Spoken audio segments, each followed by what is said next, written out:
चलो और क्या सत्संग का समय हो गया। सब लोग सामने आगे बैठो। एक एक वचन वाणी को बड़ी सावधानी के साथ,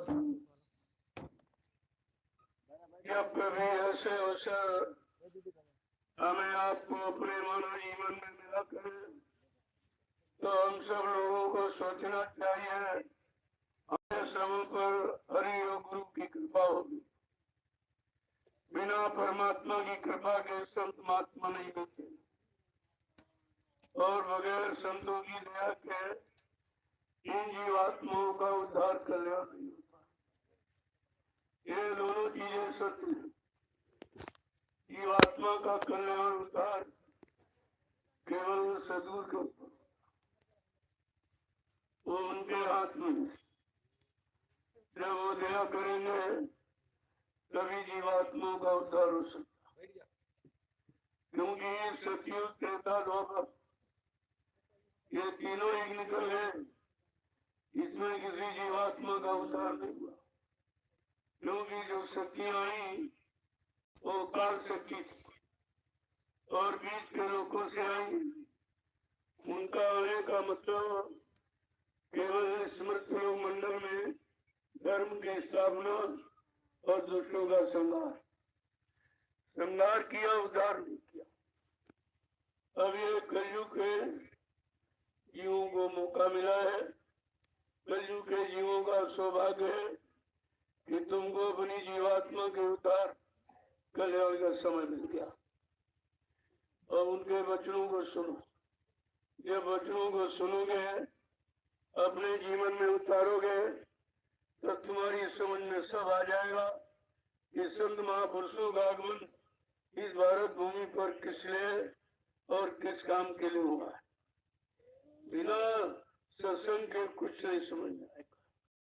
अगर तुमने सत्संग वचनों को सुना होता और अपने जीवन में उतारा होता तो ये भूल भ्रम आपके अंदर नहीं होता, शंका संदेह अपने गुरु के प्रति आपको नहीं होती, क्योंकि सम्राट मालिक ने आकर के अपना परिचय दिया। पहली बात तो इस स्मृत लोक मंडल में कोई ऐसी शक्ति कभी आई नहीं है कि जिसने प्रभु नाम का प्रचार कराया हो। किसी तो इतिहास उठा लो, सतयुग में हरि नाम का प्रचार, त्रेता में राम नाम का प्रचार, द्वापर में कृष्ण नाम का प्रचार, लेकिन जब कलयुग आया तो कलयुग के लिए संत गोस्वामी जी महाराज, जिन्होंने रामचरितमानस लिखा है, उन्होंने उत्तरकांड में पूरा इशारा किया कि कलयुग में जब सम्राट मालिक स्वतः भूमंडल पर आएगा, एक अनीय नामा अज सच्चिदानंद प्रभु धामा, वो एक ही अनामी धाम है, वहाँ एक अनामी महाप्रभु है। जब अनामी महाप्रभु स्वतः मृत्युलोक मंडल में मानव तन में आएगा तो जीवात्माओं का उद्धार कल्याण होगा। वो प्रभु नाम को जगाएगा, प्रभु नाम का प्रचार कराएगा, प्रभु नाम से जीवात्माओं को जोड़ेगा और प्रभु नाम का बेड़ा भवसागर में लगाकर इन जीवात्माओं को प्रभु धाम पहुँचाएगा। ये अगर जानकारी हो जाती तो आपको शंका नहीं होती। पहली बात तो ऐसा मालिक कभी आया नहीं, अपने नुमाइंदों को भेजता रहा, लेकिन जब घोर कलयुग आया, कलयुग के जीव गुरु और संत सदगुरु को भूल गए, तब ये परम संत सच्चा मालिक रूहों जीवात्माओं पर रहम करने के लिए इस मृत्यु मंडल पर स्वतः आ गया। प्रेमियों, मालिक खुद आया हुआ। तुम किसी गुरु के चक्कर में मत रहना। ये गुरु का काम नहीं है।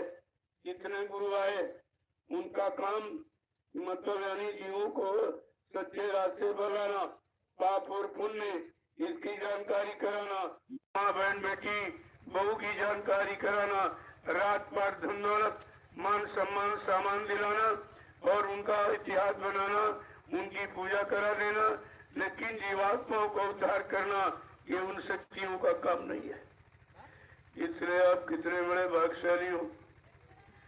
कलयुग सबसे ज्यादा खराब, हर पाप और मतलब जराइम काम की सीमा टूट गई है। इतना धरती पर जब थोड़ा बहुत पाप हुआ तब तो काल शक्तियां आई और मतलब यानी उन्होंने पहले समझाया और नहीं माने तो मार काट के खलियान कर दिया। लेकिन समृद्ध मालिक जो दयाल देह से दया करने आया है उसका काम मार काट का नहीं, उनका काम रहम और दया का है, वो अपना काम करेंगे। अब ये जरूर है जब ऐसा इतिहास कभी यहाँ रहा नहीं, कोई ऐसी शक्ति आई नहीं तो लोगों को जानकारी नहीं थी, इसलिए बाबा जी को अपना परिचय देना पड़ा कि मैं किस काम के लिए आया हूँ और कौन सा काम करके जाऊंगा। अगर परिचय नहीं देते तो आप बिल्कुल नहीं सुन पाए। जब परिचय दिया तब तो तुम्हारी समझ में कुछ आया नहीं। और परिचय 10 जुलाई 1952 से 2012 60 साल आपको परिचय ही दिया और अपने आने का कारण, काम करने की व्यवस्था वो सब आपको बताई। कहा बच्चा मैं परिवर्तन करने आया हूँ और परिवर्तन करके ही जाऊंगा। कोई माई का लाल हमें इस परिवर्तन से न रोक सकता है, न मेरा काम कोई करके दिखा सकता है। फिर भी तुम्हारी समझ में नहीं आया ये जो चैलेंज कर रहा है सारी सृष्टि को, सारी दुनिया और जितनी शक्तियां आई वो सबको चैलेंज कर रहा है। मेरा ये परिवर्तन का काम कलयुग भगाने का, सतयुग लाने का न कोई कर सकता है और मेरे इस काम को कोई रोक भी नहीं सकता। ये जानकारी आपको रखनी चाहिए थी। प्रेमियों, जानकारी ही भूल भ्रम से दूर कर देती है, शंका संदेह को खत्म कर देती है। लेकिन जब जानकारी आप नहीं रखोगे तो भूल भ्रम में जरूर फंस जाओगे। बाबा जी ने अपना इतना परिचय जितना धरती पर किसी ने नहीं दिया। कहा मैं कलयुग को भगाने आया हूँ और सतयुग को ले आने आया हूँ। जब तक कलयुग को भगा नहीं दूंगा, सतयुग को ला नहीं दूंगा, जिन जीवात्माओं को नाम दान दिया जब तक इन जीवात्माओं को उनके घर पहुंचा नहीं दूंगा तब तक मैं मानव शरीर को छोड़ने वाला नहीं हूँ। कितना बड़ा परिचय, कितनी बड़ी जानकारी। और आपने सत्संग बच्चों को संभाल के रखा नहीं तो आप भूल भ्रम में चलेगा। बच्चा मैं कलयुग का इतिहास बनाने आया हूँ, क्योंकि आपके पास सतयुग त्रेता द्वापर के इतिहास, वो भी काल शक्तियों की, दयाल शक्ति का कोई इतिहास नहीं है। और कहा कि उन इतिहासों को आपको सुनाया पढ़ाया जाना जो तुम्हारे सामने न तुमने देखा न सुना, न तुम्हारे सामने कुछ हुआ। कितने सत्य कितने असत्य क्या लिखे रखा लोगों ने वो भी आपको जानकारी दी। तो बाबा जी ने कहा कि चलो सतयुग त्रेता द्वापर के जीवों के लिए इतिहास, लेकिन कलयुग के जीवों के लिए कोई इतिहास नहीं है।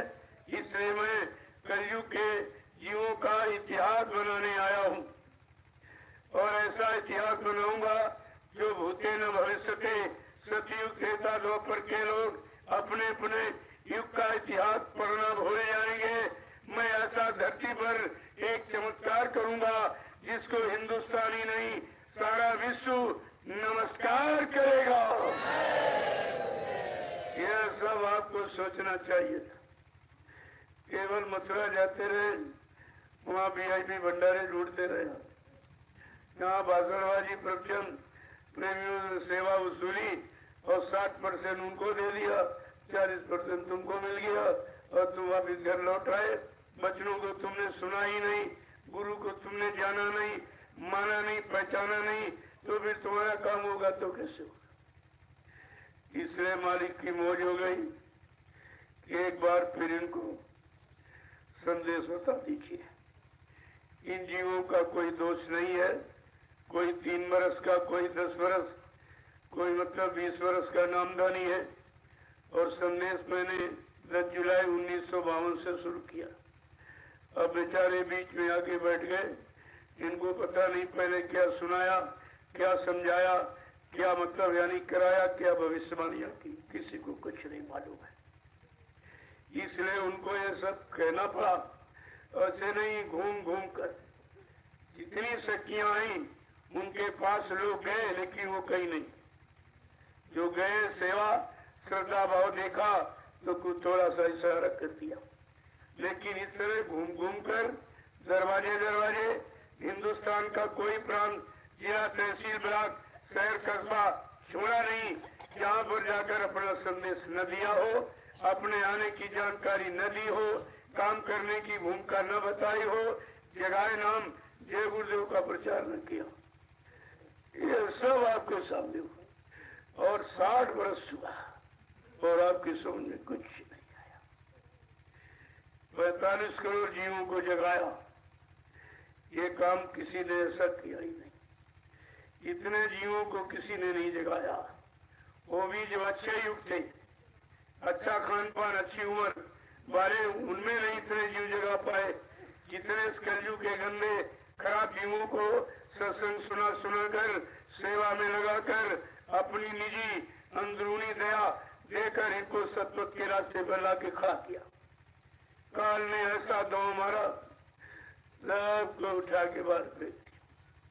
सब चरण शरण से कितने दूर चले गए, अब ये वापिस नहीं आ सकेंगे और मालिक की दया नहीं पा सकेंगे, अपने गुनाहों की माफी नहीं मिल सकेगी।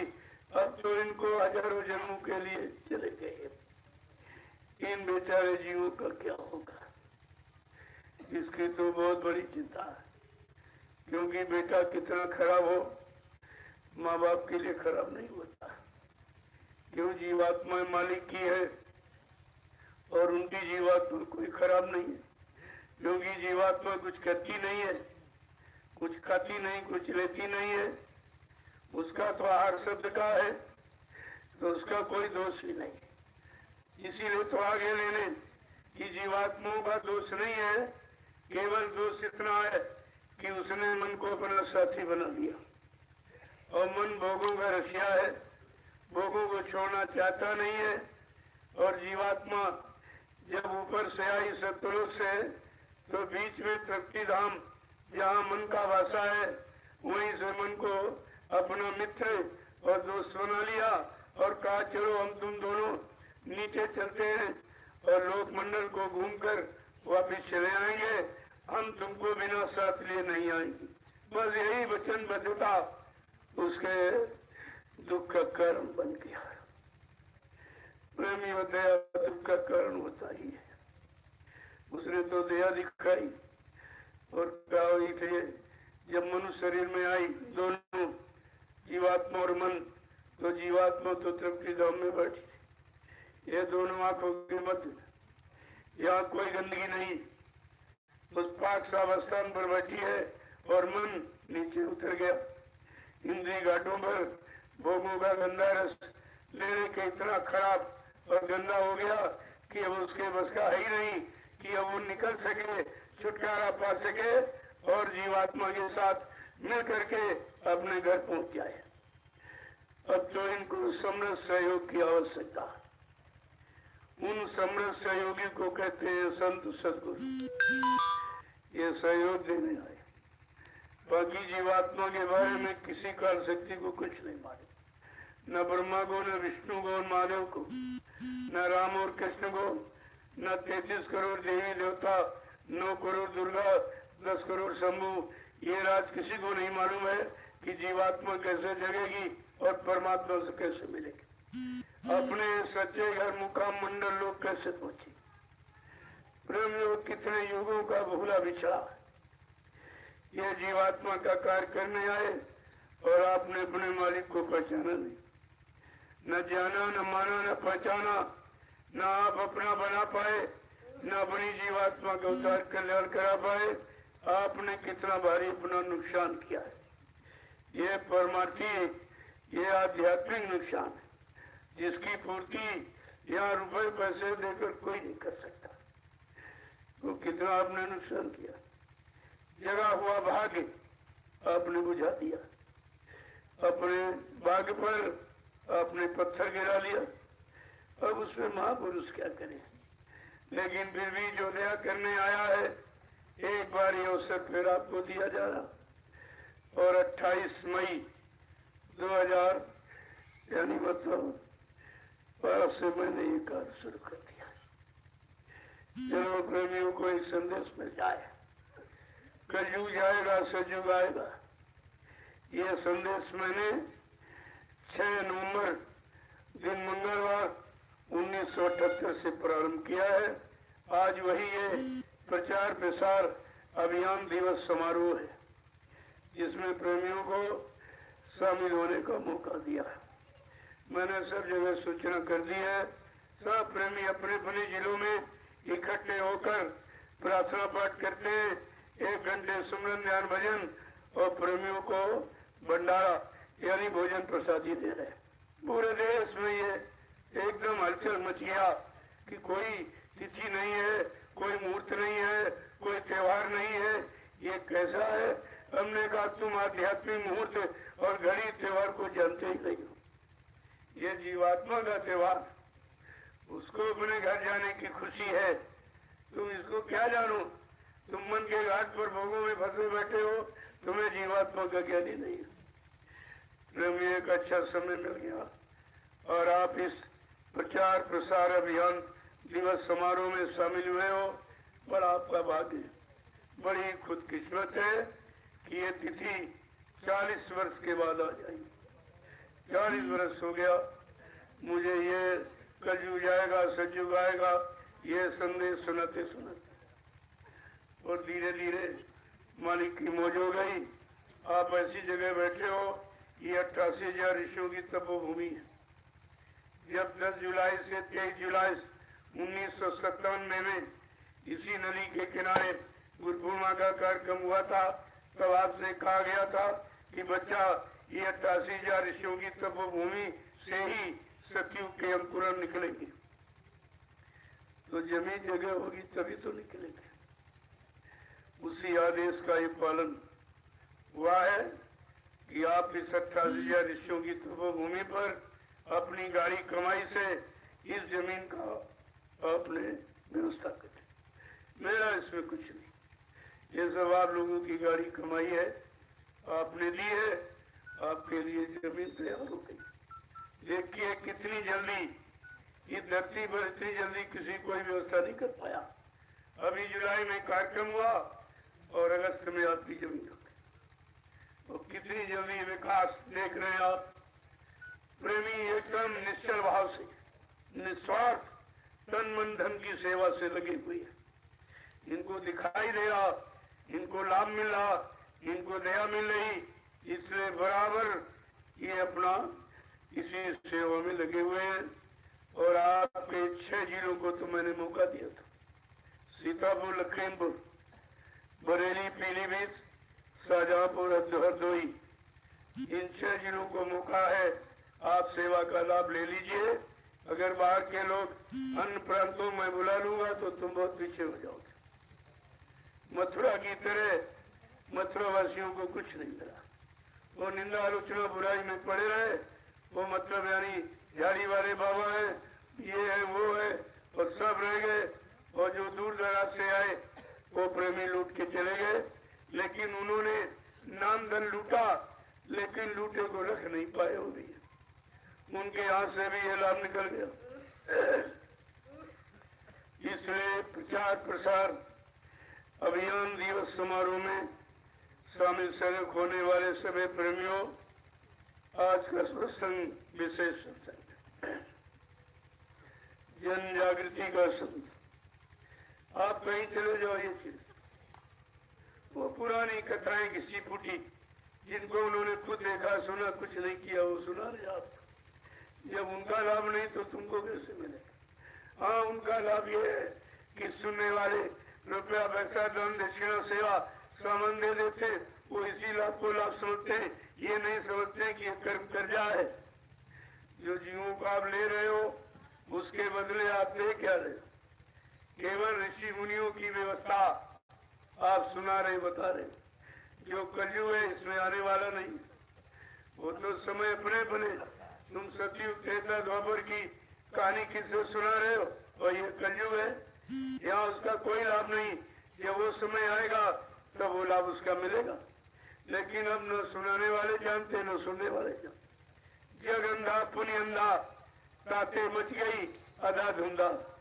यहाँ तो अधाधुंध मची कि पत्थर के नाम पर, कागज के नाम पर, कैलेंडर के नाम पर, मंदिर के नाम पर, मस्जिद के नाम पर, गंगा यमुना के नाम पर, गीता रामायण भागवत पुराण के नाम पर लूट मची हुई।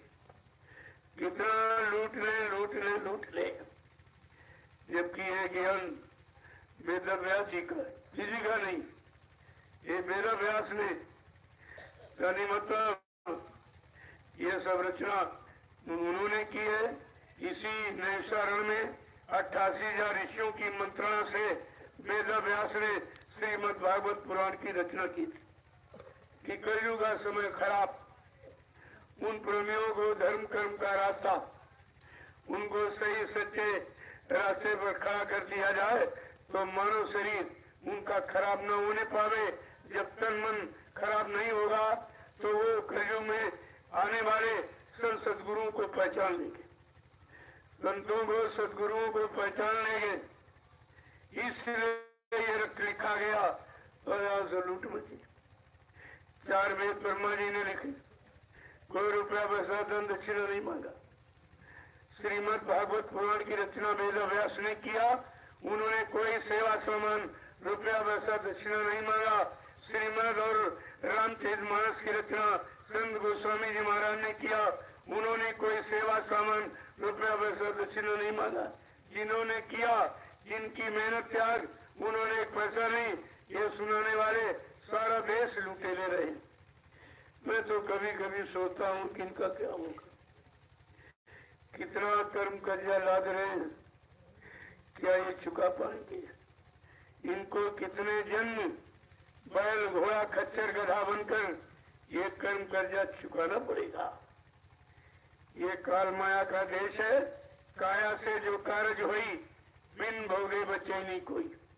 शरीर इंद्रियों से जो भी अच्छा बुरा पाप पुण्य कर्म करोगे उसका फल वो इसी मृत्युलोक मंडल पर आपको देना पड़ेगा। 4,84 लाख ये नरकों की योनियों में जाकर के, ऐसे इसकी अदायगी भी नहीं होगी। वैसे बुरे पाप कर्मों की अदायगी करने का अधिकार केवल संत सदगुरु को है और किसी को नहीं, कोई नहीं। इसीलिए गोस्वामी महाराज लिखा, संत लेख पर मेघ मारे, मेटे अंग कुंग बहाल के, जो ब्रह्मा ने कलम चला दी। हमारे आपके पाप पुण्य कर्मों की सजा और लाभ पानी का संत महापुरुष सेवा के द्वारा और ब्रह्मा का कलम का लिखा अक्षर यानी मेट लेते हैं, भाग किस्मत को बदल देती है। इतनी बड़ी शक्ति लेकर ये भूमंडल पर संत सदगुरु आते, लेकिन ये राज किसी को नहीं मालूम। ना ये राज मालूम, ना ये कम, न काम का लाभ किसी को नहीं मालूम। और सब बेचारे बोल ब्रह्म में लगे, कुछ नहीं मिला, कुछ भी नहीं मिला, लाभ खाली खाली। और ये तो बोझा लाद रहे बेचारे। अरे ये कथा तुम्हारी नहीं, इस कथा की कथा तुम्हारे में नहीं है। जो तुम सुनाकर किसी के पाप को खत्म कर दो या उनको स्वर्ग वैकुंठ पहुंचा दो, ये तुम्हारे बस की बात नहीं है। इसलिए ये शास्त्र शांति का अस्त्र, सद्भाव का अस्त्र, सत्संग का, सद्व्यवहार का, सतमार्ग पर ये चलने चलाने का, संत महापुरुषों की शरण में ये जाने के लिए लिखा गया था। और ये सुनाने वाले कुछ नहीं, इनको कुछ पता ही नहीं, केवल रट लिया वही सुना देते। बाकी इनका कोई कर्म नहीं है। इन्होंने कोई क्रिया, कोई रचनात्मक क्रियात्मक तो इन्होंने किया नहीं है, कोई त्याग तपस्या तो इन्होंने की नहीं, कोई हैराक बैराग तो इनमें है नहीं। लिया जाइए इनके बस के नहीं है। और जीव बेचारा, जीव अज्ञानी और जगवारा मारा मारा घूम रहा, इससे कुछ मालूम नहीं है। जहाँ सच्चा रास्ता संतों के पास वहाँ जाएगा, क्योंकि उसको तो काल माया का वो मिला मिश्रित साम चाहिए। तो धार्मिक देश के नाते प्रेमियों, हमारी सबकी एक धार्मिक व्यवस्था है। हम कोई काम करते आज भी, चाहे संसार का हो, शरीर का हो, परिवार का, खेती दुकान दफ्तर व्यापार का, सभी लोग अपने अपने मजहब धर्म के मुताबिक अपने अपने देवी देवता इष्ट परमात्मा खुदा गॉड भगवान का नाम लेके ही करते। ये मर्यादा है। लेकिन आपने तो कोई देवी देवता देखा था? ये सुनाते इन्होंने भी नहीं देखा। सुनाने वाले तो पूछो, तुमने देवी देखी है, तुमने देवता देखा, तुमने ब्रह्मा विष्णु महादेव को देखा है, तुमने राम कृष्ण को देखा? जब देखा नहीं और सुना नहीं तो उनकी चर्चा क्यों करते हो? अरे यहाँ नहीं है, वो ऊपर के लोग, ये तो मृत लोग है। यहाँ जो भी आया उसको मौत के हवाले होना पड़ा। वो तो देवी देवता देवलोक, ये मृत लोग। झूठा आपको सुनाया जा रहा और नकल बना के पत्थर और कागज को दिखाया जा रहा, ये देवी ये देवता है। तो देवी देवता पत्थर कागज थे, फिर लोगों को आशीर्वाद कैसे दिया, लोगों का काम मनोती कैसे पूरी किया है, ये भी तो आपको सोचना चाहिए। लेकिन तुम्हारे पास भी कुछ नहीं, न वो जानते न तुम जानते। तभी तो कहा अंधा गुरु और बहरा चेला और हो नरक में हेलिम चेला। न गुरु ने देखा न चेले को दिखा सकता, न गुरु ने आकाशवाणी ब्रह्मवाणी अनंतवाणी ईश्वरवाणी सुनी नहीं तो शिष्य को सुनाएगा क्या? ये सब समझने का विषय था और आपने सब किस्सा कहानी और मनोरंजन में समय निकाल दिया। इसलिए मर्यादा को ध्यान में रखते हुए पहले मैं बोलूंगा, इसके बाद आप सब लोग बोलो। जय गुरुदेव, जय गुरुदेव, जय गुरुदेव, जय गुरुदेव। नाम किसका? जय गुरुदेव। नाम किसका? जय गुरुदेव। नाम किसका? प्रभु का प्यारा नाम। सम्राट दयालु पूज्य स्वामी जी महाराज, आज के इस विशेष प्रचार प्रसार अभियान दिवस समारोह में शामिल शरीक होने वाले समस्त धर्म सत्संगी प्रेमियों, आसपास के गांव में आवास निवास करने वाले या गांव से आने वाले समस्त धर्म प्रेमियों, ये बहुत सौभाग्य का दिन है। ऐसा समय किसी किसी को अपने मानव जीवन में मिलता। क्यों? शुद्ध धारा और लक्ष्मी पापियों के घर हो, ये सबके पास। शुद्ध माने बेटा, धारा माने स्त्री और धन दौलत, ये तो चौकेतों के पास भी है। लेकिन संत दर्श हरि कथा गोस्वामी दुर्लभ तो, यह संतों महापुरुषों का दर्शन दीदार और हरि कथा, कथा माने किस्सा नहीं, कहाँ है था उस परमात्मा को पाने की, यानी नामदान, ये था पाने की युक्ति है। तो लोगों ने कथा का अर्थ नहीं जानते, न कहानी का अर्थ जानते, इन्हें कुछ नहीं मालूम। केवल ये मालूम है पैसा कैसे आएगा, सामान कैसे आएगा, सम्मान कैसे मिलेगा, इसके सिवा इनको कुछ नहीं मालूम है कि इसका मतलब क्या है। ये ऋषि मुनियों ने रखा क्यों? क्यों? ऋषि मुनि तो जंगलों में रहते थे, उनको झोपड़ी भी नहीं थी, वो दान दक्षिणा लेके रखते कहाँ? जिन्होंने किया उन्होंने कुछ नहीं लिया, और जिन्होंने किया नहीं केवल रट लिया और भाषण प्रवचन करने लगे, सारा देश उनके ले रहे। मैं तो कभी कभी सोचता हूँ इनका क्या होगा, कितने जन्म इनके लग जाएंगे, कैसे किसकी कमाई है वो ध्यान ज्ञान है, बताना चाहिए, आना चाहिए, आना चाहिए। ये नहीं मालूम है कि जो जिस भाव में दे रहा वो तुम हो नहीं, तुम्हारे में हो नहीं सकती है। उसने तो ले लिया और तुमने उसका भला कुछ किया नहीं, केवल लेने के सिवा कोई भला कुछ नहीं है। अब धीरे धीरे धीरे धीरे जब आप सत्संगों में आओगे तब आपकी समझ में सब आ जाएगा। सतयुग त्रेता द्वापर में लोगों को जगाने के लिए, सही सच्चे रास्ते पर लाने के लिए कथा वार्ता रखी। लेकिन कलयुग में जीवात्मा जगह परमात्मा से मिले और शरीर इंद्रियों के द्वारा किए गए पाप कर्मों में माफी मिल जाए। इसलिए संत महापुरुषों ने कलयुग के जीवों को लाभ देने के लिए सत्संग जारी किया। करिए नित्य सत्संग, बाधा सकल मिटाए, फिर ऐसा अवसर न मिले दुर्लभ नर्तन पाए। हर रोज दर रोज प्रतिरोज सत्संग करो।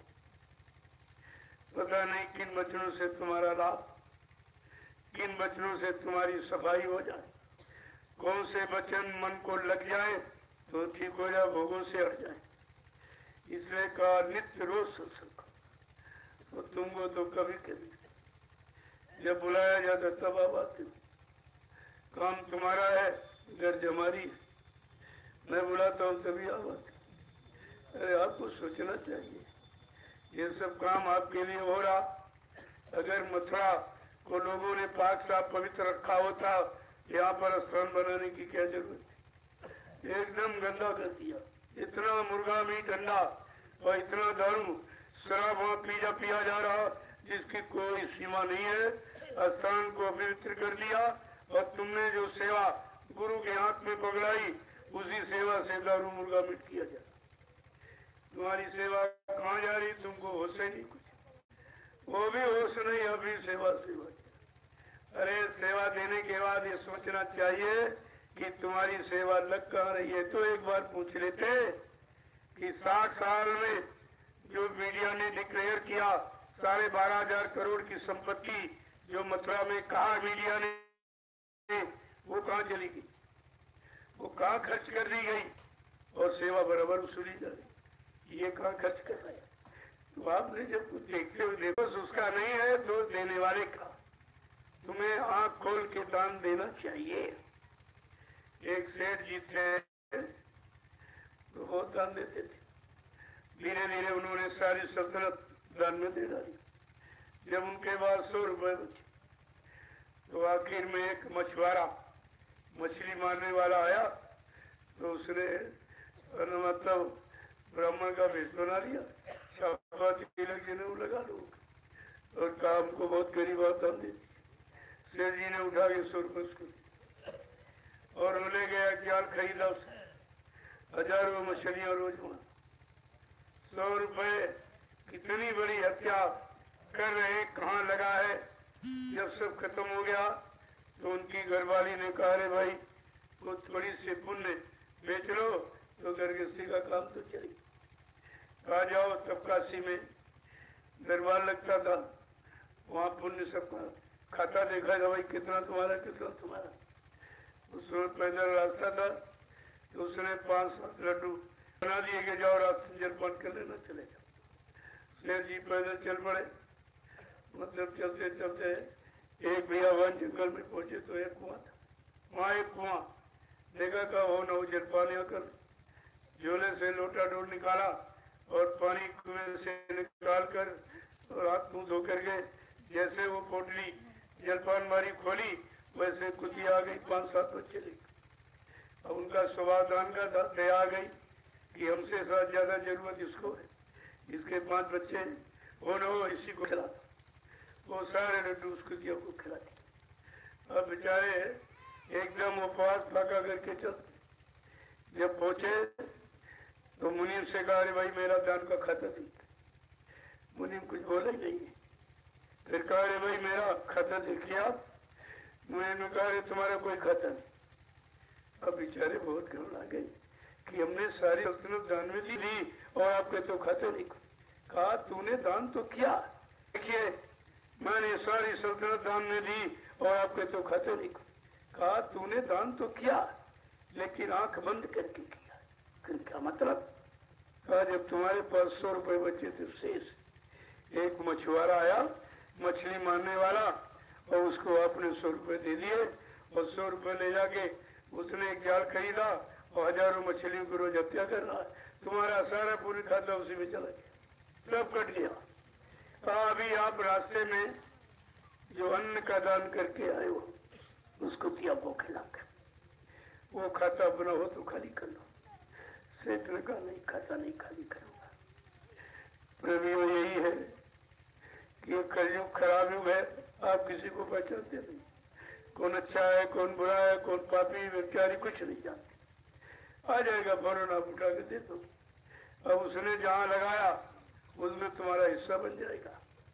मान लीजिए उसने शराब 100 रुपए दे दिए, वो गया उसने शराब के टेबल कुछ अपने मिलाए और वो उसने शराब पी लिया और इतना पी लिया मदहोश हो गया और उसने किसी की हत्या कर दी। पुलिस आई, देखी तो इसके तो भिखारी, इसके पास पैसा नहीं था, इसने हत्या की तो शराब पीकर शराब का पैसा किसने दिया। तो जाकर पता लगाया, सेठ जी बड़े गर्व से कह रहे मैंने दिया, मैंने दान किया है। कहा तुमने दान तो किया है लेकिन दान तुमने देख समझ के नहीं किया और शराबी को दिया और उसने शराब पी और एक मर्डर कर दिया, ये हत्या मैं तुम्हारे नाम लिखूंगा। ना रुपया देते, ना शराब खरीदता, ना बुद्धि खराब होती और ना हत्या होती, लिहाजी हत्या कारण तुम हो। प्रेमी हो, इस तरह से कर्म करने का भुगतान है।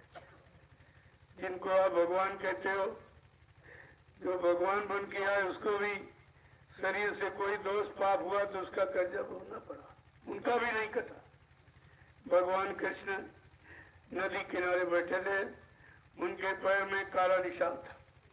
बहलिए ने दूर से देखा, अरे ये तो हिरने की आंख सी चमक रही है। हिरना समझकर उसने ताक के बाण मारा और कृष्ण का पैर छल्ली हो गया। बड़ी जोर से लोग चिल्ला पड़ी। बहलिए ने सोचा शिकार हो गया, दौड़ के आया, देखा कि भगवान कृष्ण हो रहे। कहा भगवान क्षमा कर देना, अपराध धोखे में हो गए, धोखे में हो गया, क्षमा कर देना। कृष्ण का नहीं, कोई धोखा नहीं। रामावतार में तुम बाली थे, मैंने पेड़ के आड़ से धोखे से बाण से तुमको मारा था, आज वो धोखा देने वाला पाप कर्म हमारा पूरा हो गया। देखो ऐसे उनको देना पड़ा और बाण के मारने से मर गए और उनको भी काल के हवाले होना पड़ा। यह कोई निकल नहीं पाए देश। इतना ये जटिल कर्मों का हिसाब और माया का प्रसार बहुत ही जटिल है, बिना सदगुरु के इसे कोई हल नहीं कर सकता। और आपको इतना बढ़िया मौका मिला कि मालिक खुद आया और तुमने न उनको जाना, न माना, न पहचाना, तुम्हारा सब काम रुक गया। आप कभी बैठ के सोचते हो ये काम तुम्हारा कौन करे? जीवात्मा जगाना, परमात्मा से मिलाना, पाप कर्मों में माफी दिलाना, यह काम कौन करेगा? इस पर भी तो आपको विचार करना चाहिए कि जब तक पाप कर्मों की अदायगी नहीं होगी, कोई जीवात्मा काल माया के देश से निकल नहीं सकती। इतना उसने बड़ा यानी मतलब घेरा बना रखा है जीवों को फंसाने का। इसलिए आपको समझना चाहिए, ऐसे समर्थ मालिक कोई जीवात्मा जाती है जो उनके वचनों को मान लेती है, उन पर विश्वास कर लेती है, वचनों का अपने जीवन में प्रयोग करती है। जो उन्होंने नाम की नामदान दिया, उस नाम की कमाई करती और वो जिसकी जाती है वो जीवात्मा सतगुरु से प्रश्न करती। क्या कहती है? बड़े ध्यान से सुनिए आप, यह सत्संग आपको कहीं नहीं, क्योंकि सत्संग कोई जानता नहीं। जिसने नाम की कमाई की वो सुनाएगा। इन किताबों से रट लिया, किसी का सुन लिया और भाषण प्रवचन करने लगे, ये ना तो किसी का भला कर सकते ना बुरा कर सकते, क्योंकि इनका कोई अनुभव एक्सपीरियंस उसमें नहीं है, कोई कमाई नहीं उनकी। तो बड़े ध्यान से आप एक एक वचन को सुनिए कि गुरु मोहि अपना रूप दिखाओ, गुरु मोहे अपना रूप दिखाओ, गुरु मोहि अपना रूप दिखाओ, गुरु मोहे अपना रूप दिखाओ। प्रभु कितने प्रेम से कह रही है, अपना वो रूप दिखाओ जिससे अपने घर चली जाओ। ये तो रूप तुम्हारा जिस्म शरीर का है, लेकिन वो शब्द रूप है। आगे क्या पूछ रही है? ये तो रूप धरा तुम सरगुण, ये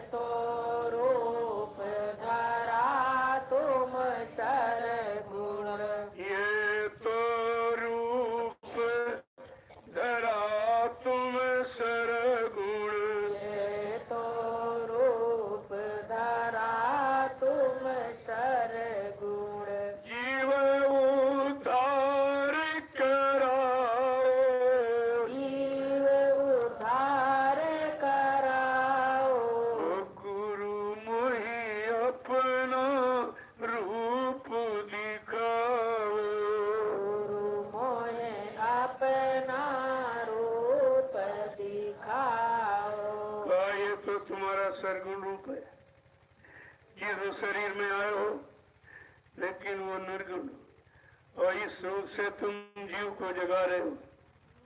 ये भी रूप जरूरी है, इससे तुम जीव जगाओ और उससे घर पहुंचाओ। दोनों रूप आगे फिर पूछ रही है कि रूप तुम्हारा अगम अपारा, रूप तुम्हारा अगम अपारा, रूप तुम्हारा अगम अपारा, रूप तुम्हारा अगम अपारा, सोई अब दर्शाओ, सोई अब दर्शाओ, गुरु मोई अपना रूप दिखाओ। गुरु मोहे अपना रूप दिखाओ। तुम्हारा वो श्री रूप अगम अपार है, उसकी कोई महिमा, कोई वर्णन, कोई पारावार उसका नहीं है। कहा कि वही अब दर्शाओ, अब उसी रूप को दिखा दीजिए। ये तो रूप मैंने देख लिया। आगे क्या कह रही है कि देखूं रूप मगन हो बैठूं, देखो रूप मगन होए बैठूं, देखूं रूप मगन हो बैठूं, देखो रूप मगन होए बैठूं, अभय दान दिलवाए, अभय दान दिलवाओ, गुरु मोई अपना रूप दिखाओ। गुरु मोहे अपना रूप दिखाओ। वो सदरूप है, उसको देखकर प्रसन्नता, उसमें प्रसन्नता, खुशी, आनंद भरा हुआ। और हमको अभयदान इस काल माया के देश में काल और मौत के भय से अभय कर दीजिए, हमको निर्भय कर दीजिए। आगे क्या कह रही है, ये भी रूप प्यारा मोको, ये भी रूप प्यारा मोको, ये भी रूप प्यारा मोको, ये भी रूप प्यारा मोको, इस ही से उसको समझाओ, इस ही से उसको समझाओ, गुरु मोई अपना रूप दिखाओ। गुरु मोहे अपना रूप दिखाओ। बिन इस रूप काम नहीं होई, बिन इस रूप काम नहीं होई, बिन इस रूप काम नहीं होई, बिन इस रूप काम नहीं होई, क्यों करवाही लखाओ, क्यों करवाही लखाओ, गुरु मोई अपना रूप दिखाओ। गुरु मोहे अपना रूप प्रभु ये दिखाओ। प्रश्न सारी जीवात्माओं के लिए कर रही है, जो जाग गई है, इन सोई जीवात्माओं को भी संदेश दे रही है। क्या कह रही, बिना जिस्म रूप के काम नहीं होगा। अगर ये जिस्म रूप न होता तो जिस्म शरीर में रखी जीवात्मा को कौन जगाता, कौन ज्ञान कराता, कौन सच्चे सही रास्ते पर लाके खड़ा करता, कौन नाम दान देकर अभय कर देता, निर्भय कर देता। कहा ये भी रूप प्यारा मुझको, ये मुझको बहुत प्यारा है, क्योंकि इसी ये रूप न होता तो उस रूप का परिचय कौन देता। लेकिन कह रही क्यों कर वाई लखाओ। अब कहते हैं कि मतलब कि इसी से हमारा भी काम करते क्यों करवाए।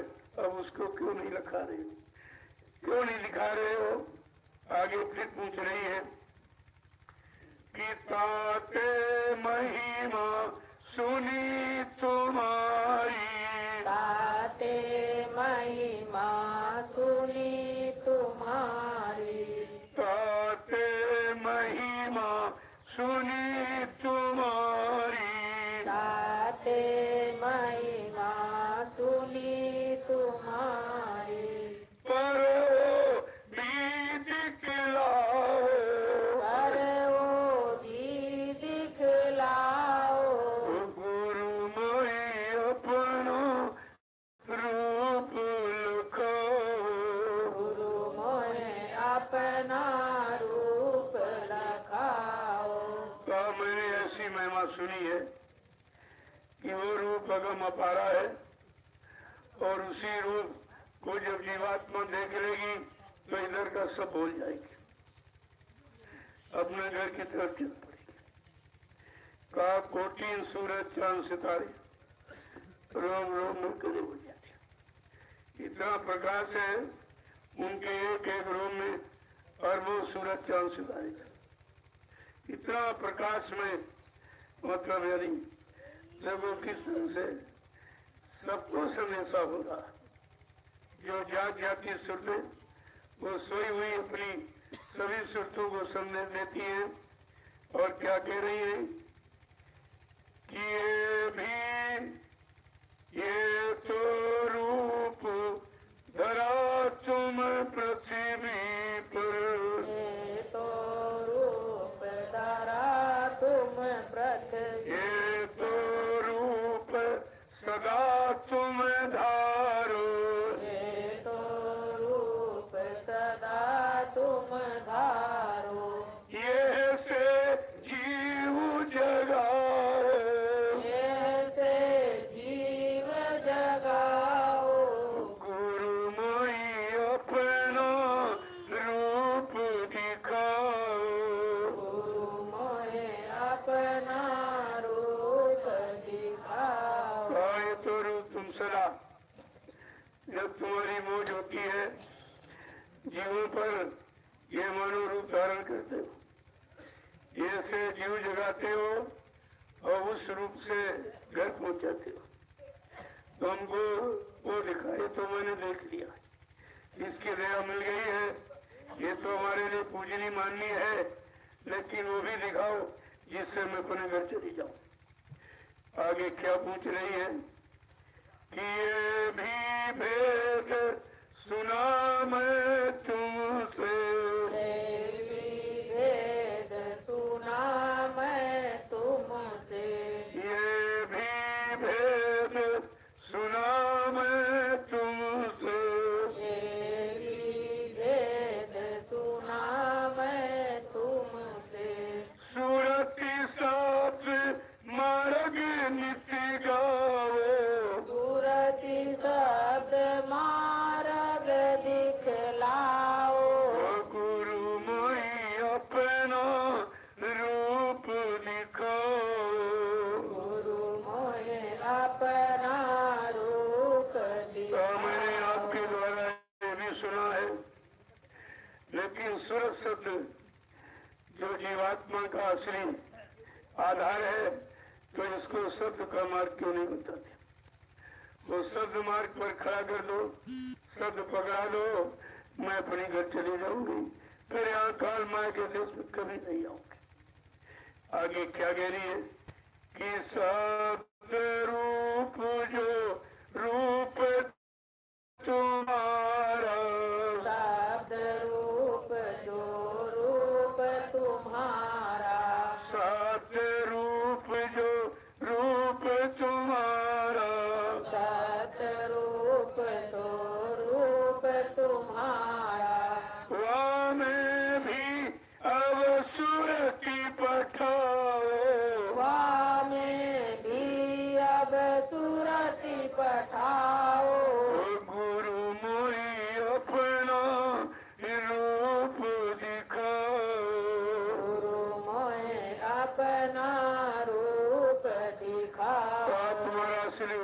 शब्द का है, जो कभी घटता बढ़ता कुछ नहीं।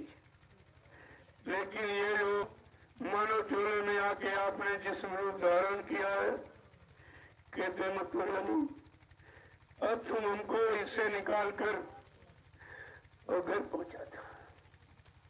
मैंने यहाँ सब देख लिया, काल माया के देश में कुछ नहीं सिवाय कष्ट दुख मुसीबत और चिंताओं का भंडार है।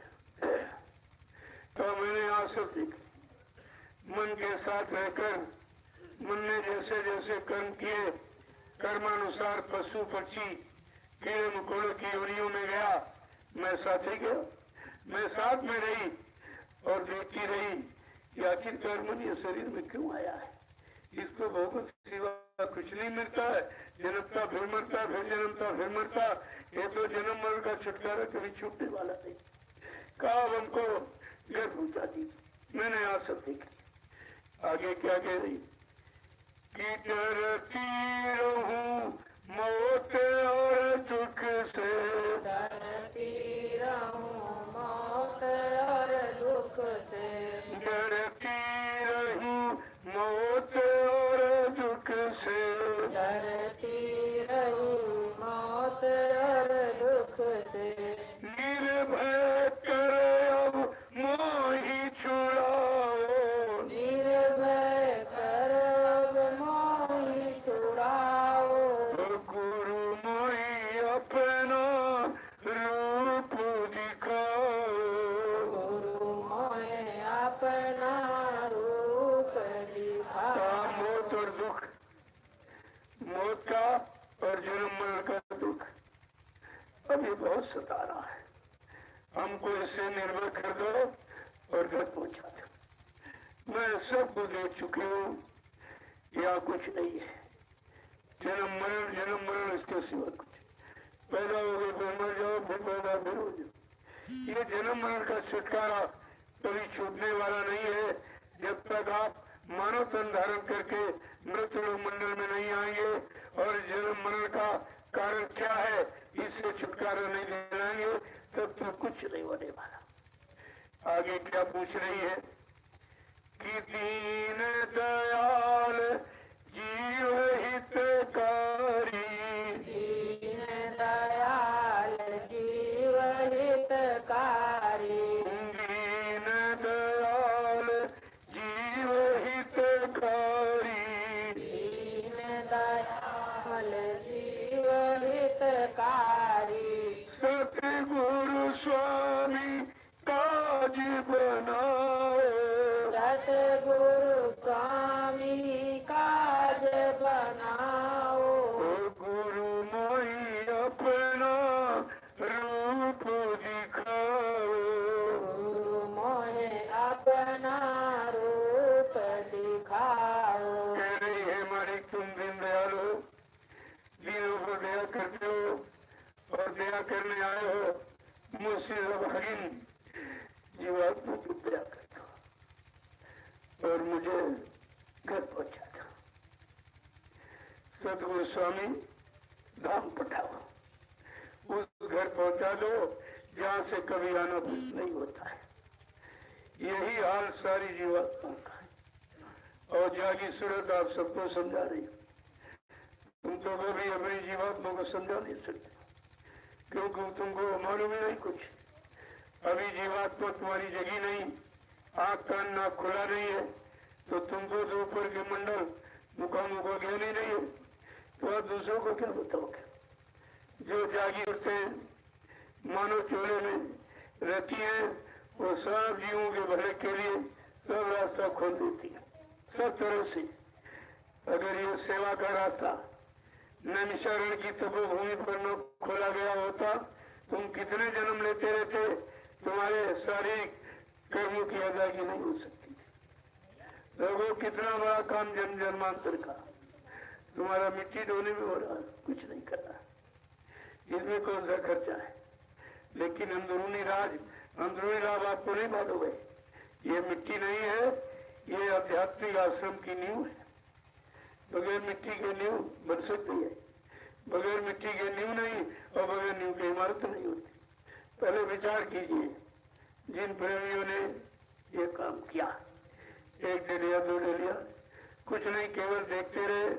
यहाँ ऐसी ऐसी महिलाएं जो बेचारी घर से नहीं निकलती, लेकिन अब उनको लगन लग गई ये सेवा है, ये सेवा तो हम कर ही सकती। तो अपनी साड़ी में थोड़ी थोड़ी मिट्टी डाल के चले जाते थे।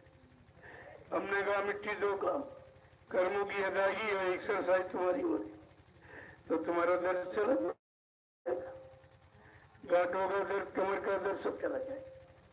और बिल्कुल एकदम जब चला गया तब यहाँ से गई। तो हमने कहा आते जाते रहना, आते जाते रहना, क्योंकि रिश्ता आने जाने से बनता है। ये आध्यात्मिक रिश्ता है, ये जीवात्मा शब्द का रिश्ता मेल है।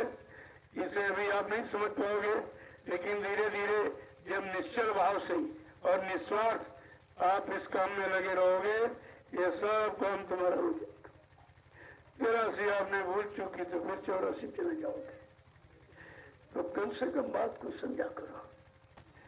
ये सत्संग कहीं नहीं मिले, कभी नहीं सुना होगा। अगर कभी सुना होगा तो मथुरा दरबार और कहीं, और ये कि कोई नहीं जानता है।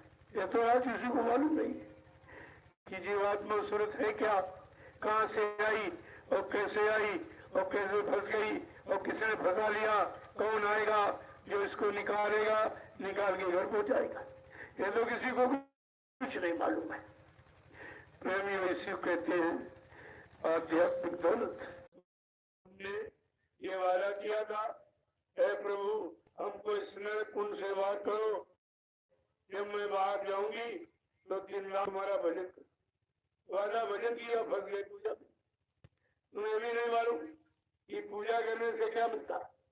शरीर इंद्रियों से जो आप पूजा पाठ करोगे, तीर्थ व्रत दान हवन जप गंगा स्नान, उससे क्या मिलेगा? मान मिलेगा, सम्मान मिलेगा, सामान मिलेगा। अगर आत्मा से भजन करोगे तो भगवान मिलेगा।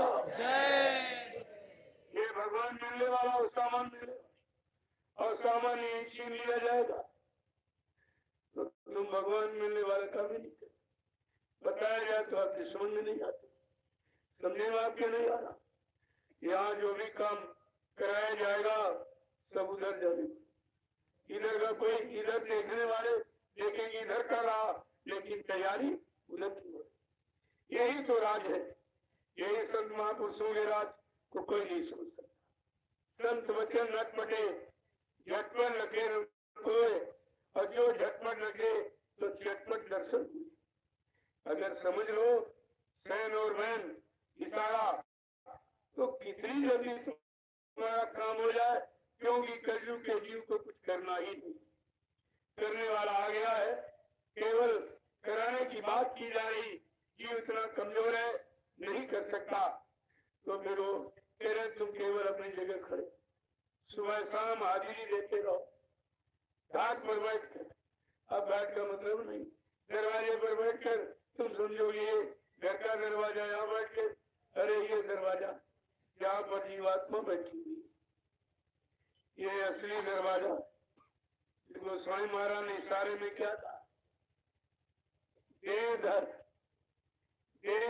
हरिद्वार, गोस्वामी भीतर बाहरे जो नाम दीप मणि, देह और देह के हरिद्वार, गोस्वामी भीतर बाहरे जो। जैसे मकान की देरी पर दरवाजा रह गया, नहीं चिराग रख दो, अंदर बाहर दोनों तरफ उजाला होता। ऐसे ये डेली है, ये वानर है। अगर यहाँ पर तुम नाम का चिराग रखना सीख जाओ तो इधर भी ज्ञान, उधर प्रकाश वाले ज्ञान होता।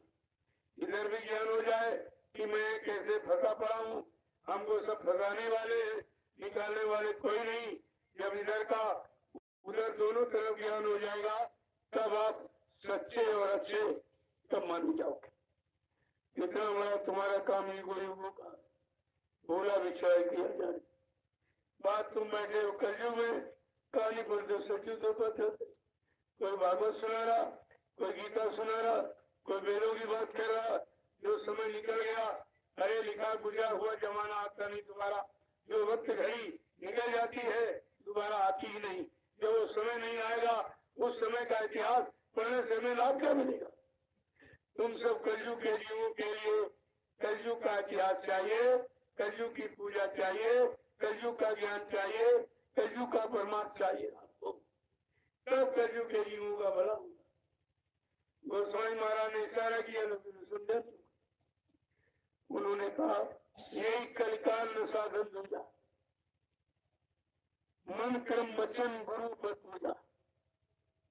ये कलिकाल में कलयुग में कोई साधन नहीं, मनसा वाचा कर्मणा गुरु के वचनों का पालन करो। गुरु कौन है? दाढ़ी बाल, लाल पीला कपड़ा, छापा के लेके नहीं पहनने वाला नहीं। गु माने अंधकार, रू माने प्रकाश।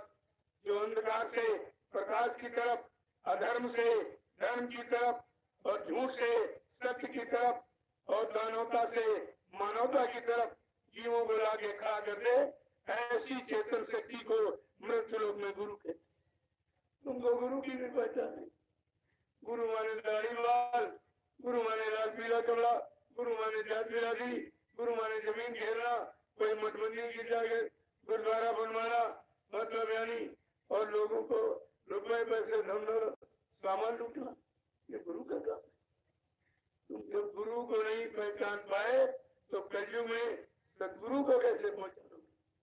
गुरु का काम केवल मान सम्मान, रात पात धन दौलत दिलाना, और सदगुरु का काम जीवात्मा जगाना, परमात्मा से मिलाना और जीवात्मा को उसके घर पहुंचाना। ये है सदगुरु का काम। इसलिए कलयुग में सदगुरु आए, गुरु नहीं सदगुरु आए, और तुम्हारे पास पहचान नहीं, पहचान बताई गई कि मतलब है कि सदगुरु है, गुरु बहुत तेरे। कहा कि समय का सदगुरु एक किया था और गुरु यहाँ बहुत। तो तुमको ये भी बताया कि सदगुरु का काम और गुरु का काम क्या है, और कहा कितने गुरु तुम्हारे शरीर जोड़ेंगे साथ में। प्रथम गुरु पिता और माता जो है रक्त बीज के दाता, दूसर गुरु भाई वो दाई जो गर्भवास की मैल छुड़ाई, तीसर गुरु नाम जो धारा, ले ले नाव जो गांव पुकारा, चौथा गुरु जो शिक्षा दीना तब संसारी मारक छीना, पांचवा गुरु जो दीक्षा दीना राम नाम का सुमरन कीना, छठवां गुरु भरम सब तारा, ओमकार से नाता जोड़ा, लेकिन सतवां सदगुरु और शब्द लखाया और जहाँ का जीव कहाँ पहुँचाया। ये प्रेमी सदगुरु का। जब तुम गुरु नहीं जानते सदगुरु कहते, और जो बताते वो भी नहीं जानते, वो तो किताबें रख के कहे, कभी मतलब किया कुछ नहीं, किया कुछ नहीं, न त्याग न तपस्या न संयम न बारा कुछ नहीं। जिसने कुछ किया नहीं तो बताएगा क्या? अरे भाई किया हुआ बताया जाता है। जब तू किया नहीं, जो पिछले लोग आए लिख के रख गए उन्हीं को रख लिया, सुना रहा। अरे समय की चीज, समय का डॉक्टर, समय का मास्टर, समय का आचार्य गुरु ही काम करेगा। आए थे चले गए तब नहीं होगा। आपके पिताजी चले गए, क्या फोटो रख के उनको बुला सकते? फोटो से कोई काम करा सकते हो? फोटो से कोई सलाह ले सकते हो? तुम्हारे समझ में बिल्कुल नहीं आता ये सब क्या हो रहा है। और जब तक नहीं समझोगे तब तक मार पड़ती ही नहीं। एक राजा था, उसके राज में सूखा पड़ गया। पिताजी तो धार्मिक थे, बेचारे मर गए, अपने बेटे को राजा बना दिया। वो तो अच्छा था नहीं, जब अच्छे कर्म नहीं, अच्छा मतलब नहीं, खान पान नहीं, अच्छी संसोबत नहीं, तो फिर कुदरत नाराज हो गई, सूखा पड़ गया। इतना सूखा पड़ गया कि पशु पक्षी पानी के अभाव से मर गए, पेड़ सूखने लगे। मंत्री ने कहा राजन ये तो बड़ा अपराध है, व्यास रात भी प्रजा दुखारी, सो न पवस नरक अधिकारी। जिसके राज में, जिसके शासन में, जिसके अधीन जितने जीव हैं, अगर वो परेशान दुख मुसीबत में रहते हैं तो अपराध राजा पर लगेगा, वो नरक में जाएगा। राजा ने कहा मंत्री को उपाय बता दीजिए। कल उपाय यही है कि कोई ब्राह्मण ढूंढो और प्रभु नाम का जाप करा। अब उनको क्या पहचान कौन ब्राह्मण थी? एक तिलक लगाए थे जरूर पर काला पल पर जाएंगे, तो वही बाहर की पहचान न करी, ले आए उनको पकड़ के, कहा चलो, राजा ने बोला, पहले तो डर गया, कहा नहीं नहीं, तुमको बहुत इनाम मिलेगा और प्रभु नाम का जाप करना। और चला प्रभु नाम का जाने, वो उसे क्या मालूम, वो तो सीताराम राधे श्याम केवल रटना सीख लिया, कभी न राम को देखा, न कृष्ण को, न हनुमान को, शंकर ने भी देखा, कुछ नहीं। बिना देखे किसी से प्रेम करोगे, किसी से रिश्ता करोगे, किसी पर विश्वास करोगे, तुम्हारा ये सब कैसा, किसी को नहीं देखा तुमने। और संतों ने ये संशय भी दूर किया कि मतलब यानी देखे बिन न होए प्रतीति और बिन प्रतीत होए नहीं प्रीति। बिना देखे किसी पर विश्वास होता ही। अगर मैं आपसे कहूं आपकी पत्नी अमेरिका में, क्या रिश्ता मान लो? क्या सुनकर रिश्ता स्वीकार करोगे? बिना देखे, बिना समझे और बिना प्रयोग किए विश्वास नहीं होता है। और जो ऐसा करके विश्वास करेगा तो कब जाता है। तो ब्राह्मण एक पकड़ के ले आए और बेचारा वो कह रहा मैं तो कुछ जानता नहीं। अब इसे संसद में बैठा कि कुछ नहीं करूंगा तो राजा कैंसर नहीं की फांसी चढ़ा दी मारे भय के। अब वो ये सोच रहा क्या जाप करूं, क्या न करूं, क्या जाप करूं, क्या। 2 महीने बीत गए तो मंत्री, राजा ने कहा मंत्री 2 महीने से ब्राह्मण भगवान नाम का जाप कर रहा, कोई सुधार नहीं हो रहा। कहा राजन ऐसा करो, दूसरा बैठा, दूसरा पकड़ के ले आए, उससे कहा तुमको भगवान नाम का जाप करना, और राजा बहुत सारी नाम देगा। और एक ब्राह्मण जाप कर रहा, सोचा चलो देखे वो क्या कर रहा है। जब आया देखा वो यही कह रहा क्या जाप करूं, क्या न करूं, क्या जाप करूं, क्या न। उसने सोचा ये अच्छा होगा तभी तो कर रहा है, उसको मना भी नहीं कोई कर रहा। तो दूसरा कह रहा जो ये करे सो मैं करूं, जो ये करे सो मैं करूं। अब 2 ब्राह्मण बैठे भगवान का नाम, प्रभु का नाम है नहीं इसमें, तो लाभ कैसे मिलेगा। अब राजा कह रहा कि 6 महीने बीत गए, 2 ब्राह्मण जाप कर रहे हैं, कोई सुधार नहीं, सुखी हो रहा। मंत्री ने कहा जल्दी करो, हमारा तीसरा ब्राह्मण बैठा था। तीसरा कोई इनसे होशियार था, वो आया, उसने कहा देखिए भाई तो क्या कह रहे हैं। कह रहा क्या जाप करूं, क्या ना करूं। दूसरा कहा जो ये करो सब मैं करूं। तीसरा कहा अरे भाई ये धांधली कब तक चलेगी, ये धांधली कब तक चलेगी।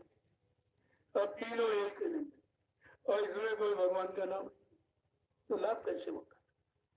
तो राजा ने कहा अरे मंत्री 3 ब्राह्मण भगवान नाम का जाप कर रहे, सूखे में कोई सुधार नहीं हो रहा, परेशानियां बढ़ती चली जा रही। तो मंत्री क्या कहा अरे राजन त्रिदोष हो गया, 3 में त्रिदोष, चौथा जल्दी लाके बैठा लो, नहीं तुम्हारे इलाज का सर्वनाश हो जाएगा। और जल्दी चौथा पकड़ के ले आए, वो इन तीनों से होशियार था। उसने कहा देखो भाई क्या कह रहा है। एक कह रहा क्या जाप करूं, क्या ना। दूसरा कह रहा विरोध करे सुबह। तीसरा कह रहा है धांधली कब तक चलेगी। चौथा कह रहा अरे जब तक चलेगी तब तक सही, और जब तक चलेगी तब तक। प्रेमियों देखिए 4 ब्राह्मण ध्यान में बैठे, भगवान का नाम किसी ने। समझ लीजिए ये आज में आज पर लागू है। एक नेता कह रहा हम शराब का ठेका 1 खुलवाएंगे, दूसरा कह रहा हम 2 खुलवाएंगे। हाँ मैं इतना टैक्स कर रहा था, मैं 2 टैक्स लगा दूंगा। कहना 1 चोरी 2 चोरी के 1000 चोरियां करवाऊंगा, उसमें अपना परसेंटेज लूंगा। ये आज के लोगों पर लागू। महात्मा सब देख के कहते हैं, किसी की सुनी, किसी की कई बात नहीं कहते, जो अपने आंख से देख रहे उसे कहा। तो राजा ने सोचा कि 4 ब्राह्मण जाप कर रहे हैं, सुधार कुछ नहीं आ रहे, मंत्री चलो चल के देखा जाए। और जब तैयारी की हाथी पर बैठा रहे, उन चारों ने सोचा कि आज राजा इनाम देने आ रहा। जब राजा को देखा बड़ी जोर से चिल्लाने लगे क्या जाप करूं, क्या न करूं, जो ये करे सो मैं करूं, ये धांधली कब तक चलेगी, जब तक चलेगी तब तक सही, जब तक चलेगी तब तक सही। राजा ने कहा अरे बदमाशों अब तक चली लेकिन अब नहीं चलेगी। प्रेमियों समझ लो, जब तक महाराजा नहीं आएंगे ये धांधली बंद होने वाली नहीं है।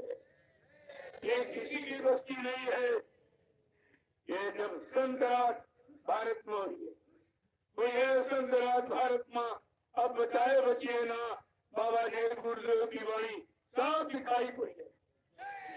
आपको सब दिखाई, ये सब होने है, जो होना वही कहा जा रहा, और जिससे तुम बच जाओ वो भी आपको बताया जा रहा। क्या दोनों चीजें आपके सामने। तो पहले सारा किस्सा कहानी नहीं है, ये सब लागू है आज।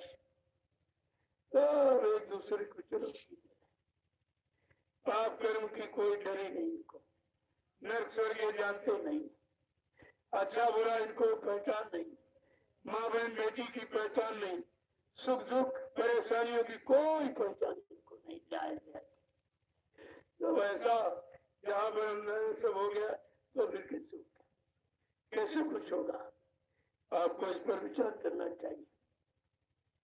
अगर यथा राजा तथा प्रजा, धर्मी राजा धर्मी प्रजा, जैसा राजा उसी प्रजा हो।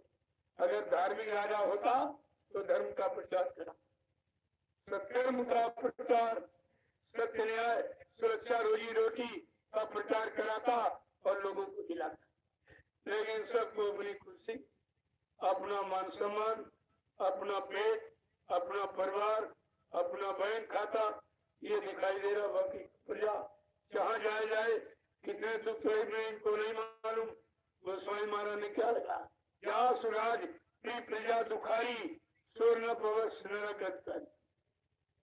एक ही कानून संत महात्मा ने बनाया, चाहे देश का प्रधानमंत्री राष्ट्रपति हो, प्रदेश का मुख्यमंत्री हो, जिले का डीएम हो, तहसील का तहसीलदार और ब्लॉक का ब्लॉक प्रमुख हो, और गांव का प्रधान और घर का मालिक मुखिया, जिसके आश्रित जितने लोग रह रहे हैं, अगर वो आपत्ति मुसीबत परेशानियों में है तो ये सब नर्क के जाएंगे, ये सब नर्क में जाएंगे।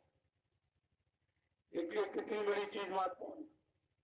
गोस्वामी महाराज लगभग आज से 550 वर्ष पहले महात्माओं की तीसरी आंख खुली होती, जिसको दिव्य आंख ज्ञान चक्षुषी ने प्रत्यादायी कर। आत्मा में एक आंख है, वो जिस महात्मा की खुल जाती है उसको आगा पीछे सब बहुत बस वर्तमान सब यहीं से, मृत्यु सत्य सब यहीं से देखता है। उस आंख से ये सब कुछ देखा जाता है। वो तीसरी आंख को लेके बता दे, तुम इन दो आंखों का देखा, तो कभी तुम्हारी समझ में नहीं आता क्या कहते क्या कहते। जब यहाँ मैंने ये सब व्यवस्था के बारे में सोचा, किसी को कुछ नहीं, तो मैंने किसी को बताया नहीं था। लेकिन धीरे धीरे समय आ गया और समय में जरूरत पड़ गई। मैंने कहा भाई प्रेमियों, अब अपने बैठने की जगह बना। अपने लिए मैंने कुछ कभी नहीं किया। हमको तो आपका 1 रुपया भी नहीं चाहिए, मैं क्या करूँगा, मेरे पास कोई खर्चे नहीं, कपड़े में पहनता नहीं था, लेकिन आपने जो लिया और मेरे और 24 घंटे में 1 रोटी सुबह, कभी कभी एक। अब एक रोटी तो बताओ खर्चे क्या, कोई मिर्च मसाला, कोई तेल तला, कोई नहीं, मतलब कोई मीठा मीठा, ये मेरा भोजन नहीं है। मेरा भोजन तो गरीब से गरीब आदमी पसंद नहीं करेगा, और चाहता हूँ आप भी ये करो। जब करोगे तो जीवात्मा स्वस्थ, मन स्वस्थ। अरे शरीर की बीमारी नहीं, मन की बीमारी ठीक करो।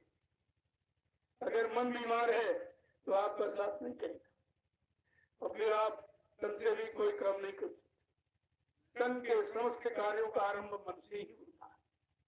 अगर मन बीमार हो गया और मन इस समय बीमार, ऐसी बीमारी मन को लगी है, काम की, क्रोध की, लोभ की, मोह की, अहंकार की, सारा कुछ।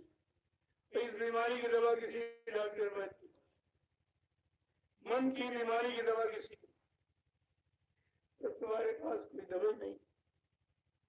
संत महापुरुषों ने दवा बताई है कि सत्संग करो, सेवा करो, भजन करो, मन की सारी बीमारी खत्म हो जाए। लेकिन तुम्हारी समझ में नहीं आता।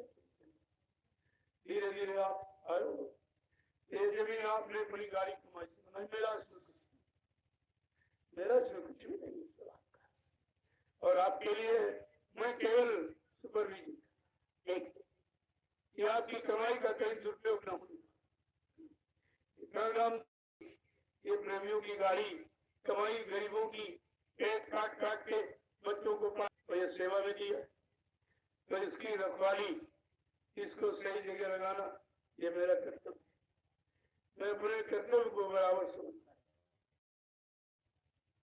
और धीरे धीरे धीरे इतनी जल्दी आपकी गाड़ी कमाई निकाल, अगर नंबर दोगी होती तो कुछ नहीं, कुछ भी नहीं होता, सालों लोग लगे रहते कुछ, लेकिन कोई ना कोई सहयोगी मिल जाता।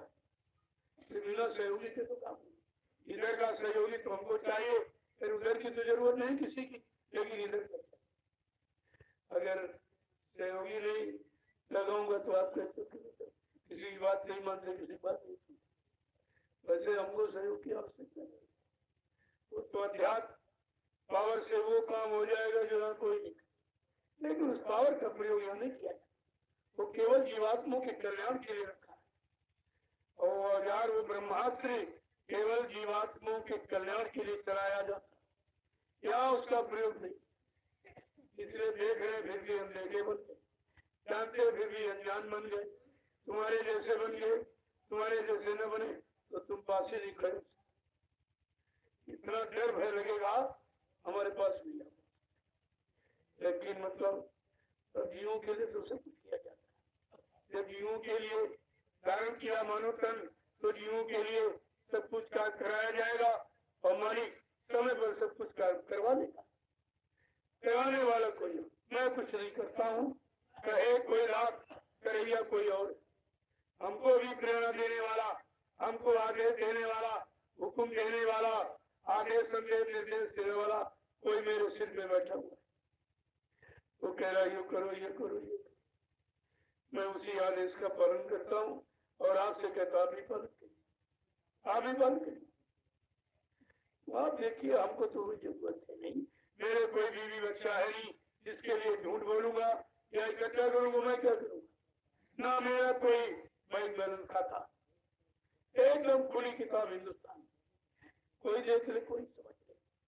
मैंने सारे हिंदुस्तान में मंच पर खड़े कर ये सब कहा, सबको बताया कि मीडिया और पत्रकार सब बेचारे एकदम दिक्कत हो गए, वे इनके पास तो कुछ है ही नहीं। हमने कहा हमारे पास जो है वो नहीं दिखाई तुमको, लेकिन वो सब कुछ तुम्हारी आंखों के सामने कुछ नहीं है, लेकिन वो है जो किसी के पास नहीं। अगर नहीं होता तो इतने लोग कैसे आ जाए। अभी तो मैंने कुछ कहा नहीं था, ऐसे आप लोग जब इशारा कर दूंगा। अभी देखा गुरु पूर्णिमा में ये सब एकदम के लोग स्तब्ध रह गए। अरे हमने कहा अभी तो कुछ, अभी उस समुद्र का एक बूंद नहीं है जिसे देख के तुम घबरा रहे हो। अगर मैं आदेश दे दूं तो यहाँ जगह नहीं मिलेगी जहाँ प्रेमिक ठहर सके। तो मैं तो बहुत छोटा मोटा आदमी हूँ, अनपढ़ हूँ, कोई पढ़ा लिखा नहीं, मेरे पास कुछ है भी नहीं, सबसे गरीब हूँ और सबको प्रणाम करता। जो सबको प्रणाम करता है वो सबसे छोटा, सबसे छोटा, जिसके बाद रंगोली सिवा कुछ नहीं, इससे बड़ा गरीब कौन होगा। आपको ये सब सोचना जय गुरुदेव। देखो वैसे तो महात्माओं को कोई किताब पढ़ाई की मत, लेकिन मैं ऐसे बताता रहूं तो आपको कोई अपने मन से करके बता रहे, तो मैंने सारा थोड़ा नहीं दिया। इस संतों के वचन है, सुन लो भाई इसको, यही चाहे ऐसे सुन लो जवानी चाहे, लेकिन आधार लेता हूँ ताकि कोई श्रद्धा आपको न हो कि अपने मन से करके तो नहीं बताती। जय गुरुदेव, जय गुरुदेव, जय गुरुदेव। नाम किसका? प्रभु का प्यारा नाम। अब आप लोग खड़े हो जाओ, खड़े हो जाओ सब लोग। पहले आप इशारा सुन लीजिए। खड़े होने का मतलब ये नहीं पैर सीधे, ये तो रोज रोज बैठते खड़े होते। खड़े होने का मतलब है अब किसी विशेष काम के लिए जो काम इधर भी बताने के लिए अब प्रेमियों खड़े होने की जरूरत है। ये इशारा है। अब बैठने का समय नहीं रहा, खड़े काम हो जाए। काम कर तो करने वाला कई रहा और आपका इतिहास में नाम लिखवाना चाहता है।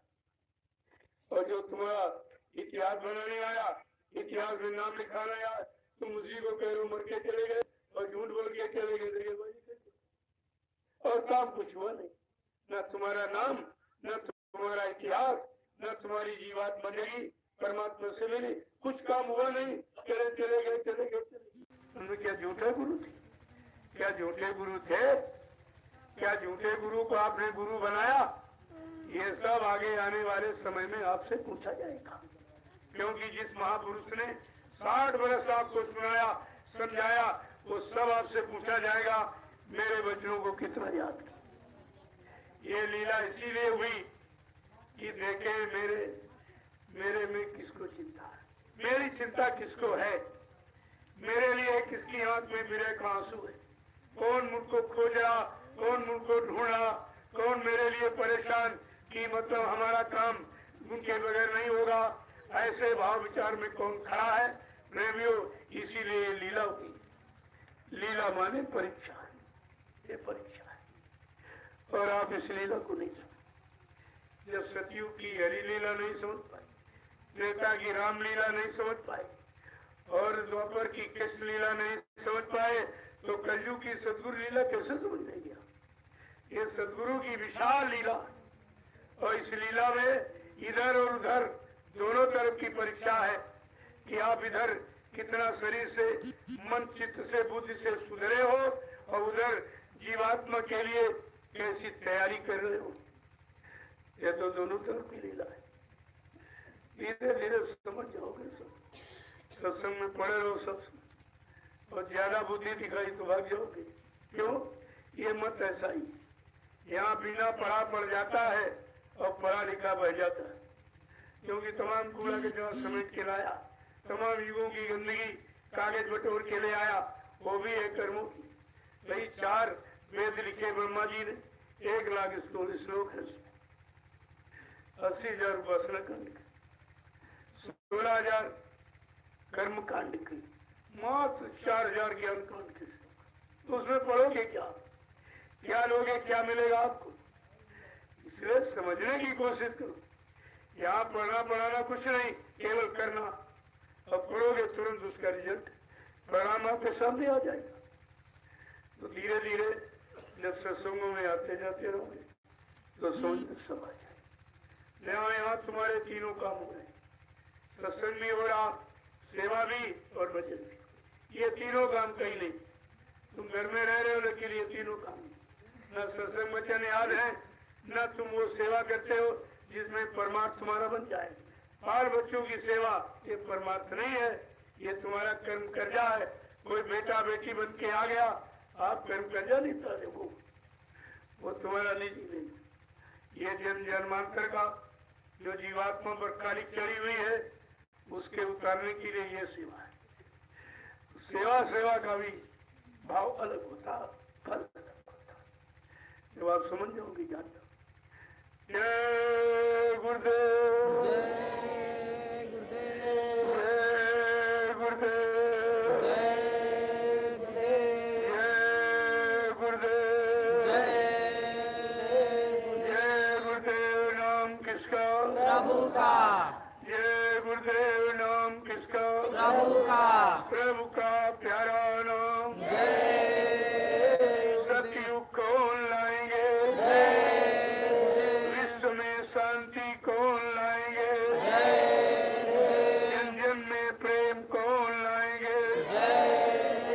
स्वामी जी का कहना है शाकाहारी रहना है, क्या खाने से हुए खराब, अंडा मछली मांसाहार, क्या खाने से होगी भलाई, साग सब्जी दूध मलाई। अब कुछ होने वाला है, वक्त बदलने वाला है, अभी समझ न पाएंगे, वो बार बार पछताएंगे, जो अभी जान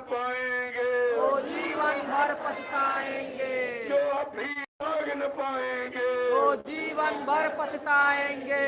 स्वामी की वाणी है, सतयुग की अगुवानी है, यदि स्वामी जी की बात न मानी, निकल कछु मार जाएगा। स्वामी जी की बात न मानी, निकल कछु मार जाएगा। जय गुरुदेव। जय जरा जोर से बोलो, गुरुदेव। आप भी बोलो, बोलना होगा, जय गुरुदेव। अभी से बोलो, दर्द हरेंगे, सब कष्ट हरेंगे, शांति भी देंगे, सबके दाता, सबके मालिक, प्रेम से बोलो, नाम नहीं इंसान का, ये नाम है प्रभु का, ये काम नहीं इंसान का। ये काम है प्रभु का। जय गुरुदेव। आज ये पुण्य पवन तिथि,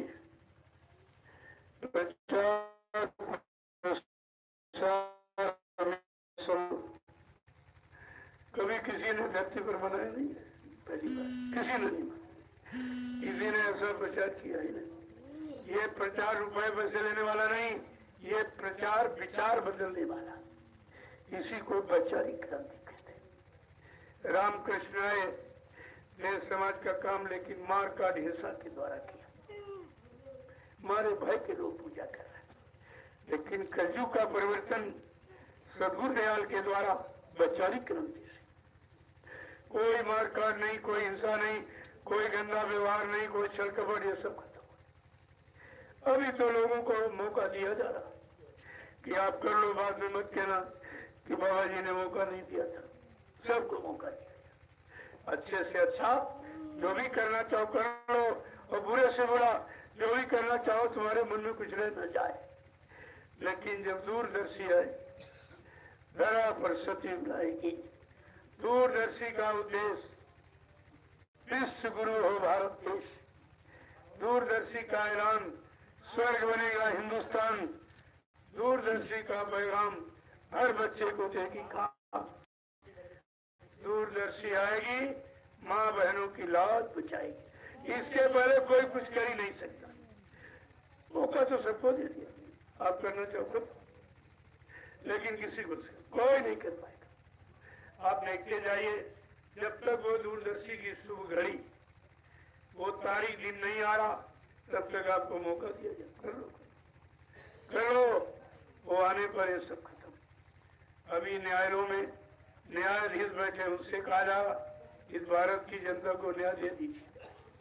बहुत पैसा, बहुत मजदूरी, तुमको सब मिल नहीं दे रहे, लेकिन न्याय कर लीजिए। अगर आप नहीं करोगे, आगे संत राज हुई है भारत माँ, बचाए बचिए ना। जब फैसला संत कर लेंगे तो हाकिम चाट बेचेंगे, ये किसी के काबिल नहीं रहेंगे। आगे आने सारे वकीलों से कहा, तुम मेहनताना अपना सब कुछ ये भारत की जनता से ले रहे हो, इनको न्याय दिला दीजिए। अगर आप नहीं न्याय दिलाओगे तो वकील पुराना टाट बेचेगा। ये इशारा बहुत पहले से किया जाए, और सब आपके सामने समय आने वाला है, ऐसा नहीं है। उसी के सब भव्य तैयारी हुई, ये तैयारी सब उसी की। इस तैयारी के बारे में किसी को कुछ नहीं मालूम है। बस सो रहे हैं, सब भोगों की नींद में, गफलत में पड़े हैं। मान सम्मान की मतलब यानी वो जंजीरों में जकड़े हैं। इन्हें क्या मालूम कि परमार्थ क्या होता है, सेवार्थ क्या होता, धर्मार्थ क्या होता। जब स्वार्थ में डूब जाता है इंसान तो सेवा धर्मार्थ परमार्थ खत्म हो जाता है। अब आप भंडारे का भी प्रसाद, सत्संग का प्रसाद, दोनों प्रसाद ले लीजिए। ये ग्रामवासियों को मैंने निमंत्रण दिया था कि आप भी आइए, क्योंकि तुम तो बहुत बड़े भाग्यशाली हो, तुम्हें कहीं नहीं जाना पड़ा। ये तीर्थ तुम्हारे घर चल के आ गए, ये तीर्थ तुम्हारे घर आ गए। धन्यवाद के भाग जाके सदगुरु आए पावना, धन्य है जिसके घर में आ गए। ना आपको बुलाना पड़ा, ना खिलाना पड़ा, ना कोई व्यवस्था देनी पड़ी और लाभ आपको मिल रहा है। अगर अभी आप नहीं ले पाए तो तुम्हारे जैसा दुर्भाग्यशाली कोई नहीं। जहाँ कुछ नहीं, जहाँ लूट मची वहां नहीं किया, वहां लूटा जा रहा, यहाँ लुटाया जा रहा, बिल्कुल जस्ट अपोजिट है। बिल्कुल यहाँ सब तरफ से लुटाया जा रहा। तो ये है, सब तो नहीं जा सकते, लेकिन कोई कोई विभीषण जरूर पड़ा हुआ, कोई कोई हनुमान जरूर पड़ा जो समय का काम कर देगा। तो मैं धरती पर किस ले आया? काम के लिए, और सबका काम, सबको न्याय सुरक्षा रोजी रोटी दिलाने का, महंगाई गरीबी बेरोजगारी हटाने का, टैक्सों की भरमार को खत्म करने का, और सबके काम तो धीरे धीरे समझ में आ जाएगा। लेकिन प्रेमियों किसी किसी का बात होता है जो सेवा में लगता है। यहाँ के प्रेमी भक्त का भाग्य है,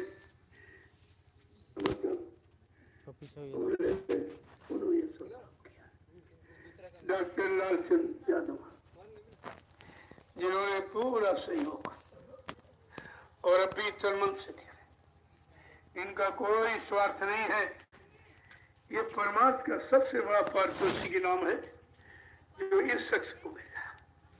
घर बैठे सारा हिंदुस्तान जान गया और इतना बड़ा ये परिवार इनके साथ जुड़ गया। परिवार से जुड़ गए हैं, इनको किसी के सहयोग लेने की जरूरत ही नहीं। इतना बड़ा ये काम है तो उसी जीव को मिलता जो कुछ करता है। अरे सर निंदा चुगली बुराई में बुराई ने क्या मिलेगा? और यहाँ तुम्हारी बुराई निंदा का कोई असर नहीं है। तुम यहाँ कुछ नहीं कर सकते हो, तुम्हारे बस का कुछ नहीं। चाहो तो समय से कुछ सेवा कर लो, तुम्हारा मानव जीवन सार्थक हो जाए। और तो तुम कुछ कर ही नहीं सकते। केवल अपने शरीर का सहयोग दे दीजिए, विचारों का, अच्छे विचारों का सहयोग दे दीजिए, तुम्हारा नाम उसी में हो जाए, उसी में नाम हो जाए। मैं तो सबका नाम करने आया, लेकिन जो तुम्हारी समझ में मेरे भाव विचार और मेरा काम तुम्हारी समझ में आए तब तो। जय गुरुदेव। अब आप लोग सत्संग का प्रसाद ले लीजिए और इसके बाद भंडारे का महाप्रसाद। ये पूरी सब्जी मत समझना, ये तो घर में रोज खाते हो। इसमें सतगुरु दयाल की दुआ दया भरी, इसको थोड़ा ले लेना। तमाम बीमारी परेशानी झगड़ों से आपको फुर्सत दे देना। ऐसा भंडारे का महाप्रसाद आप, और इसमें आपको कुछ खर्च नहीं करना। उधर नैमिषारण्य चले जाओ, जो ऋषियों मुनियों की तपोभूमि है। आज जिसको इस स्वार्थियों ने एकदम गंदा कर दिया, सब लूट मची हुई, लूट मची हुई, कोई देने वाला नहीं है, सब लेने वाले बैठे हैं। लेकिन वही काम यहाँ पर, ये लूट देखकर ऋषि मुनियों की तपोभूमि को गंदा कलंकित किया जा रहा, उनके इतिहास को खराब किया जा रहा। इसलिए इन सबको बचाने के लिए नैनी धाम में सतगुरु धाम की स्थापना होने जा रही है, जो किसी ने कभी नहीं कर पाया। और इसी धरती से सारे विश्व को संदेश मिलेगा, सारा विश्व सुख शांति को प्राप्त करेगा। अभी आप इस नींव और भूमिका को समझते ही कहा हो, कितने बड़े काम की नींव, सबको सुख शांति न्याय पारस्परिक प्रेम प्यार मोहब्बत दिलाने की भूमिका। और ये समझ लोगे तो सबका काम हो जाएगा। सहयोग कर लोगे तुम्हारा नाम हो जाएगा, नहीं तो जमीन मकान धन यही पड़ा रह जाएगा। तुम्हारे काम कुछ आने वाला नहीं है। और आप ये भी नहीं कर सकते हो कि हम इसको कहाँ लगाते, हमको कोई ऐसा मिला नहीं था। मैं तो आपके सामने बैठा हूं और सबका लग जाए, तो भी सहयोग करो, पैसा ले लो, मुफ्त में नहीं। यहाँ दान लिया नहीं जाता, दान लिया जाता। ये काम नहीं होता, बिल्कुल अपोजिट है। दान दिया नहीं, दान लिया जाता। पैसा ले लो, जमीन ले लो, तुम्हारा जमीन ऐसी जगह लग जाएगी तो जीवन भर तुम्हारा नाम रहेगा। पैसा तुम आपको दे ही दूंगा, मैं मुफ्त लेता नहीं। मेरा कोई काम मुफ्त आप कर दोगे, उसके बदले कहीं न कहीं से तुम्हारा बहुत बड़ा काम करा दूंगा, बहुत बड़ा लाभ दिला दूंगा। तुम्हारी सेवा और समय का यहाँ कभी दुरुपयोग नहीं होगा, करके देख लीजिए आप। ये सब ऐसे थोड़ी आए, इनको मिला है तब याद 10-20 हमारे बिहार के प्रेमी जिन्होंने कितना अथक परिश्रम किया और अपना पैसा भी लेके देखिए, पहली बार सेवा और पैसा देखिए कि हमारा भी लगा दीजिए। अगर कोई योजना ऐसी न होती तो कहाँ लगाया जाता। योजना भूमिका भी बहुत जरूरी, नहीं तुम लगाओगे काम, अपना तन मन धन कहाँ लगाओगे आप। जब कोई व्यवस्था होगी उस व्यवस्था से आप जुड़ोगे तभी तो आपको व्यवस्था का लाभ मिलेगा। यहाँ जो भी होगा सबके हित में होगा, किसी का कोई नुकसान नहीं। अब तुम हमारी योजना को न समझ पाओ, स्वार्थ लोभ लालच में इतने डूब गए हो, तुम्हें परमात्मा दिखाई नहीं दे रहा, तो हम उसके लिए क्या करें, हम उसके लिए क्या कर सकते। जय गुरुदेव। देखो आज डॉक्टर लालचंद यादव जी ने निस्वार्थ बिना कहे अपना गन्ना कटवा दिया कि प्रेमियों को रस गन्ना सब मिल जाए और रसावर बन जाए तो प्रेमी उसका इस्तेमाल करें। यह व्यक्ति कितना होशियार जो परमात्मा कमाना जानता है कि थोड़े से करने में ये सारा हिंदुस्तान में जा रहा, ये बच्चे सब भेज रहे हैं साहब यहाँ से सीधा, जिसको सारा हिंदुस्तान जान जाएगा बिना आने घर बैठे, इससे बड़ा लाभ और कौन है। ये लाभ कोई नहीं दे सकता। लोगों ने करोड़ों रुपए खर्च किए लेकिन लाभ नहीं मिला, क्योंकि करोड़ रुपए खर्च कहाँ किए जहाँ से कोई काम होना नहीं। जब उसने खुद ही अपना काम नहीं कर पाया तुम्हारा कैसे कर ले, तो पैसा उठा के रख लेता है। ये भी इसको नहीं मालूम कितना भारी हम ये बोझा लाद रहे, कितने हजार जन्म लेकर इस बोझे को आप उतार नहीं पाओगे। हमारी उनसे भी प्रार्थना है, कृपया सत्य को समझो, सत्य मार्ग को समझो, सच्चित आनंद पाने का तरीका युक्ति ले लो और जीवात्मा को सही सत्संग पहुंचा दो, तुम्हारा भी काम हो जाएगा। लेकिन ये बात स्वार्थियों की समझ में बिल्कुल नहीं आई। जय गुरुदेव। मैं आपके दर्शन के लिए इन्होंने व्यवस्था बनाई, मैं बैठूंगा और इसके बाद सब लोग भंडारे का महाप्रसाद लेके जाएंगे। कोई बगैर महाप्रसाद लिए नहीं जाएगा। पहली बात आप रुकिए, आज सुबह चले जाए, जो यहाँ व्यवस्था है उसमें रहिए आप और सुबह चले जाइए। एक रेन बसेरा,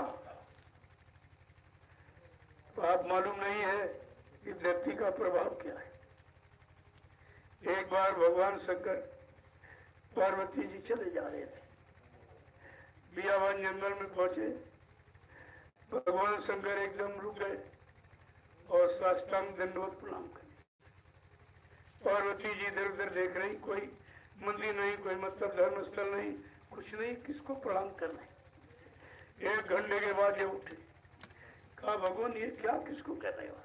कहा चलो पार्वती तुम इस बात को नहीं समझ सकते। थोड़ी दूर चली तो आप जानते हो 3 8 राज हटवान हटवड़ी में गले नहीं, पहले वो रात बताइए तब आगे बढ़ूंगी। कहा अगर तुम सुनना चाहती हो सुनो। इस धरती पर एक रात एक संत ठहरे थे अपने भक्तों के साथ, यहाँ सत्संग किया और प्रेमियों ने भजन किया बैठकर। ये जमीन इतनी पवित्र हो गई, इतना आकर्षण मैग्नेटिक पावर कि हमको आगे बढ़ने नहीं दे रही। इतना ठंडक मिल रही है, शांति मिल रही है, पार्वती संतों की महिमा पार है। और आप कितनी रातों से रहे हो, कितना संदेश। ये सब 88,000 ऋषियों की जो तपस्या की मेहनत, उसी को सार्थक किया जा रहा। लोगों ने तो बदनाम कर दिया, कलंकित कर दिया, स्वार्थ लोभ लालच केवल पकड़ा और उनका स्वार्थ परमात्मा भूल गए, जिन्होंने निस्वार्थ हजारों वर्ष तपस्या की। ऐसे थोड़ी तीरथ पर नैमिष विख्याता अति पुनीत साधक सुखदाता, साधकों सुख देने वाला अत्यंत पवित्र। 88,000 ऋषियों की तपस्या से ये भूमि पवित्र हो गई, लेकिन जो जमीन पवित्र रह गई इस पर कोई काम नहीं कर पाए। तपस्या के सिवा उनको कुछ मालूम नहीं था। तो कहा जब कोई संत महापुरुष आएंगे तो इस भूमि को सार्थक बना देंगे। आज वही काम आपके सामने हो रहा है। अब आप इसमें भागीदार, लेना चाहो ले लो, काम तो हो जाए। तुम सब लोग भाग जाओ फिर भी काम हो जाएगा। ऐसा नहीं, इतना जनमत है, यानी 45 करोड़ का, इतने तो जनमत किसी राजनीतिक नेता पार्टी के पास, किसी धार्मिक मिशन के पास नहीं। लेकिन मैं अगर सारे जनमत को यहाँ बुला लूं तो जगह कहाँ है? भोजन कहाँ दे पाओगे, पानी नहीं पिला पाओगे, और बात तो छोड़। इसलिए परिवार से एक ही आदमी आ रहा। अरे 10 संगीत वहां तो एक ही रहा है। तब ये गुरु पूर्णिमा ने आपने जलसा देखा। अगर सारे के सारे आ जाए यहाँ तो जगह नहीं मिलेगी। तो हमको भी जगह की जरूरत है। किसके लिए? प्रेमियों को ठहरने की, भोजन भंडारा चलाने के लिए, नहाने धोने दिशा मैदान के लिए। सब अपनी जमीन पर होने लगे ताकि तुम्हारा भजन सुरक्षित बचे। जिसकी जमीन पर ठहरोगे तो भजन की कटौती हो जाएगी, सेवा की कटौती हो जाएगी, भंडारा चलाओगे, बैठ के सुमरन ध्यान भजन करोगे, जिसकी जमीन पर लाभ उसको मिलेगा, आपका उसमें भी कटौती। ये सब कटौतियां खत्म हो जाए और आपका सारा मतलब यानी ये नाम की कमाई सुरक्षित बने रहे, सेवा। तो इसीलिए तो ये विचार बनाया गया। प्रेमियों ने खैर समझा तो कितनी जल्दी व्यवस्था, धीरे धीरे धीरे इसी तरह आप परमार्थ केवल सेवा का भाव बनाकर लगे रहे तो सब हो जाएगा, सब हो जाएगा। क्योंकि करने वाला कोई और, कराने वाले कोई और, उसको ना आप देख रहे हो ना समझ रहे हो। उसी की मौज मर्जी से बिना उसकी सत्ता के पत्ता नहीं हिल सकता। ये काम से उसी की मौज की, ये सदगुरु दयाल की मौज मर्जी से हो रहा है, जिसे आप न देख पाए, न समझ पाए, न जान पाए, न मान पाए, न पहचान पाए। आपने अपना आध्यात्मिक परमार्थिक कितना बड़ा नुकसान किया। जय गुरुदेव। अब मैं आपके दर्शन के लिए नीचे बैठा। इन लोगों ने व्यवस्था बनाई है, जल्दी से सत्संग का प्रसाद ले लो, इसके बाद भंडारे का महाप्रसाद। जैसे ग्रामवासी सब लेके जाएंगे। तुम्हारा तो बड़ा सौभाग्य, घर बैठे गंगा नहा रहे हो, घर बैठे लाभ प्राप्त कर रहे हो, और घर बैठे महाप्रसाद पाकर तमाम बीमारी कष्टों को दूर कर। सबसे बड़ा लाभ इस लकड़िया मौके, क्योंकि इन्होंने सहयोग भी किया। जैसा नाम लकड़िया मऊ, इतनी लकड़ी दी कि पूरा भंडारा यानी 4-6 लाख प्रेमी खा गए, और अभी इनकी लकड़ी पड़ी है, 1-2 भंडारे और हो जाए। यथा नाम तथा गुणा, जैसा नाम उसने काम करके दिखा दिया। और ये लकड़ी वो लकड़ी, एक लकड़ी मुर्दे को जलाती है और एक जिंदों का रास्ता खोल रही है। लकड़ी तो लकड़ी ही है, लेकिन काम देखिए आप कितना। वो लकड़ी जला के मुर्दा कर दिया और ये लकड़ी जलेगी भोजन दे देगी। देखो लकड़ी का प्रयोग देखिए आप। इसी तरह अगर धन का और तन का और मन का प्रयोग करना सीख जाए तो किसी का नुकसान कभी होगा ही नहीं। लेकिन तुम रूढ़िवादिता में फंस जाते हो, जहाँ सच्चाई सच्चा रास्ता वहां तुम आते नहीं हो, और ये तुम्हारी समझ में नहीं आ, और स्वार्थी लोभियों की समझ में आएगा भी। ये तो रास्ता ही ऐसा है।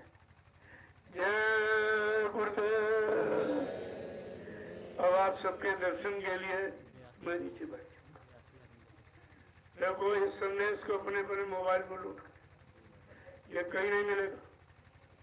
ये कहानी किस्सा कथा नहीं है, ये जीवात्मा का दर्द है, जीवात्मा का दुख है। जीवात्मा के दुख दर्द को यहाँ ज्ञानी विज्ञानी धर्मान भगवान कोई नहीं दूर करता। पहले इसको आप समझिए, जब सुनोगे सुनाओगे तो तुम्हारी समझ में रोज सुन, जब जो सुनोगे तब ये वचन तुम्हारी समझ में आएगा, एक बार के नहीं आ जाएगा। जय गुरुदेव। अब आप सबके दर्शन के लिए मैं नीचे बैठ जाऊंगा। तो को बिहार झारखंड के प्रेमी, क्योंकि झारखंड में गन्ना होता नहीं जानते थे बेचारे, उनके लिए डॉक्टर साहब ने व्यवस्था की। अपने खेत से बिना किसी स्वार्थ की कहा जितना काटना चाहो काटो। अरे पैसा तो दुनिया पैदा करती, लेकिन नाम कौन पैदा करता है?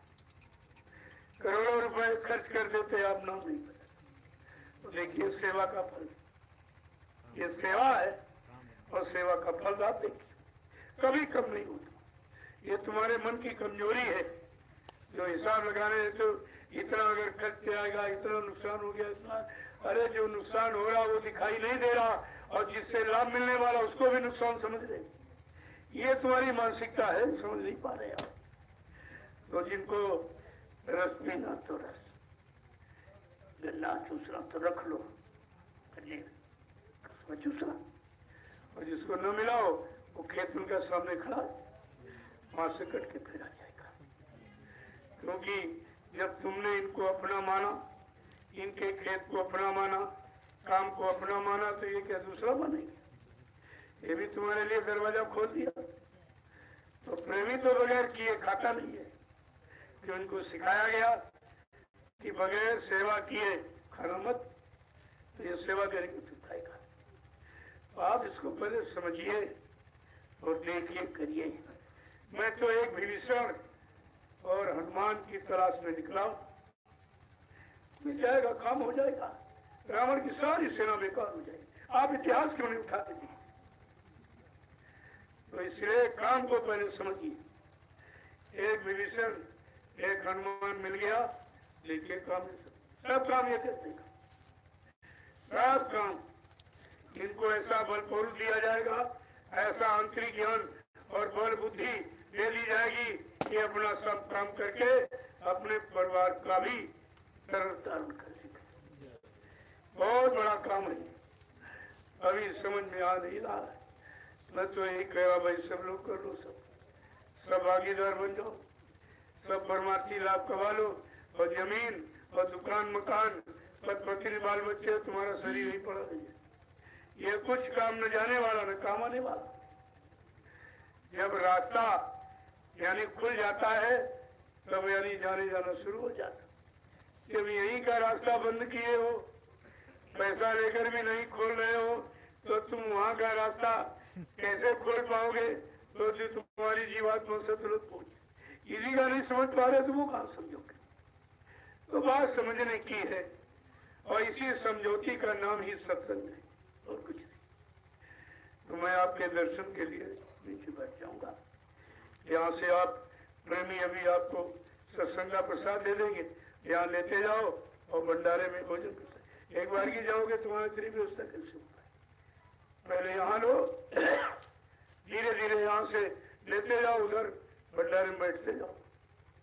इधर का भी मिल जाएगा, उधर का कोई परेशानी कोई झंझट नहीं होगा। इस गांव के प्रेमियों ने बहुत से सब ने, मैं तो सबका आभारी हूँ। आभार व्यक्त करके यही कहता हूँ कि लगे रहोगे, काम तुम्हारा हो जाएगा। जो काम दुनिया में कहीं नहीं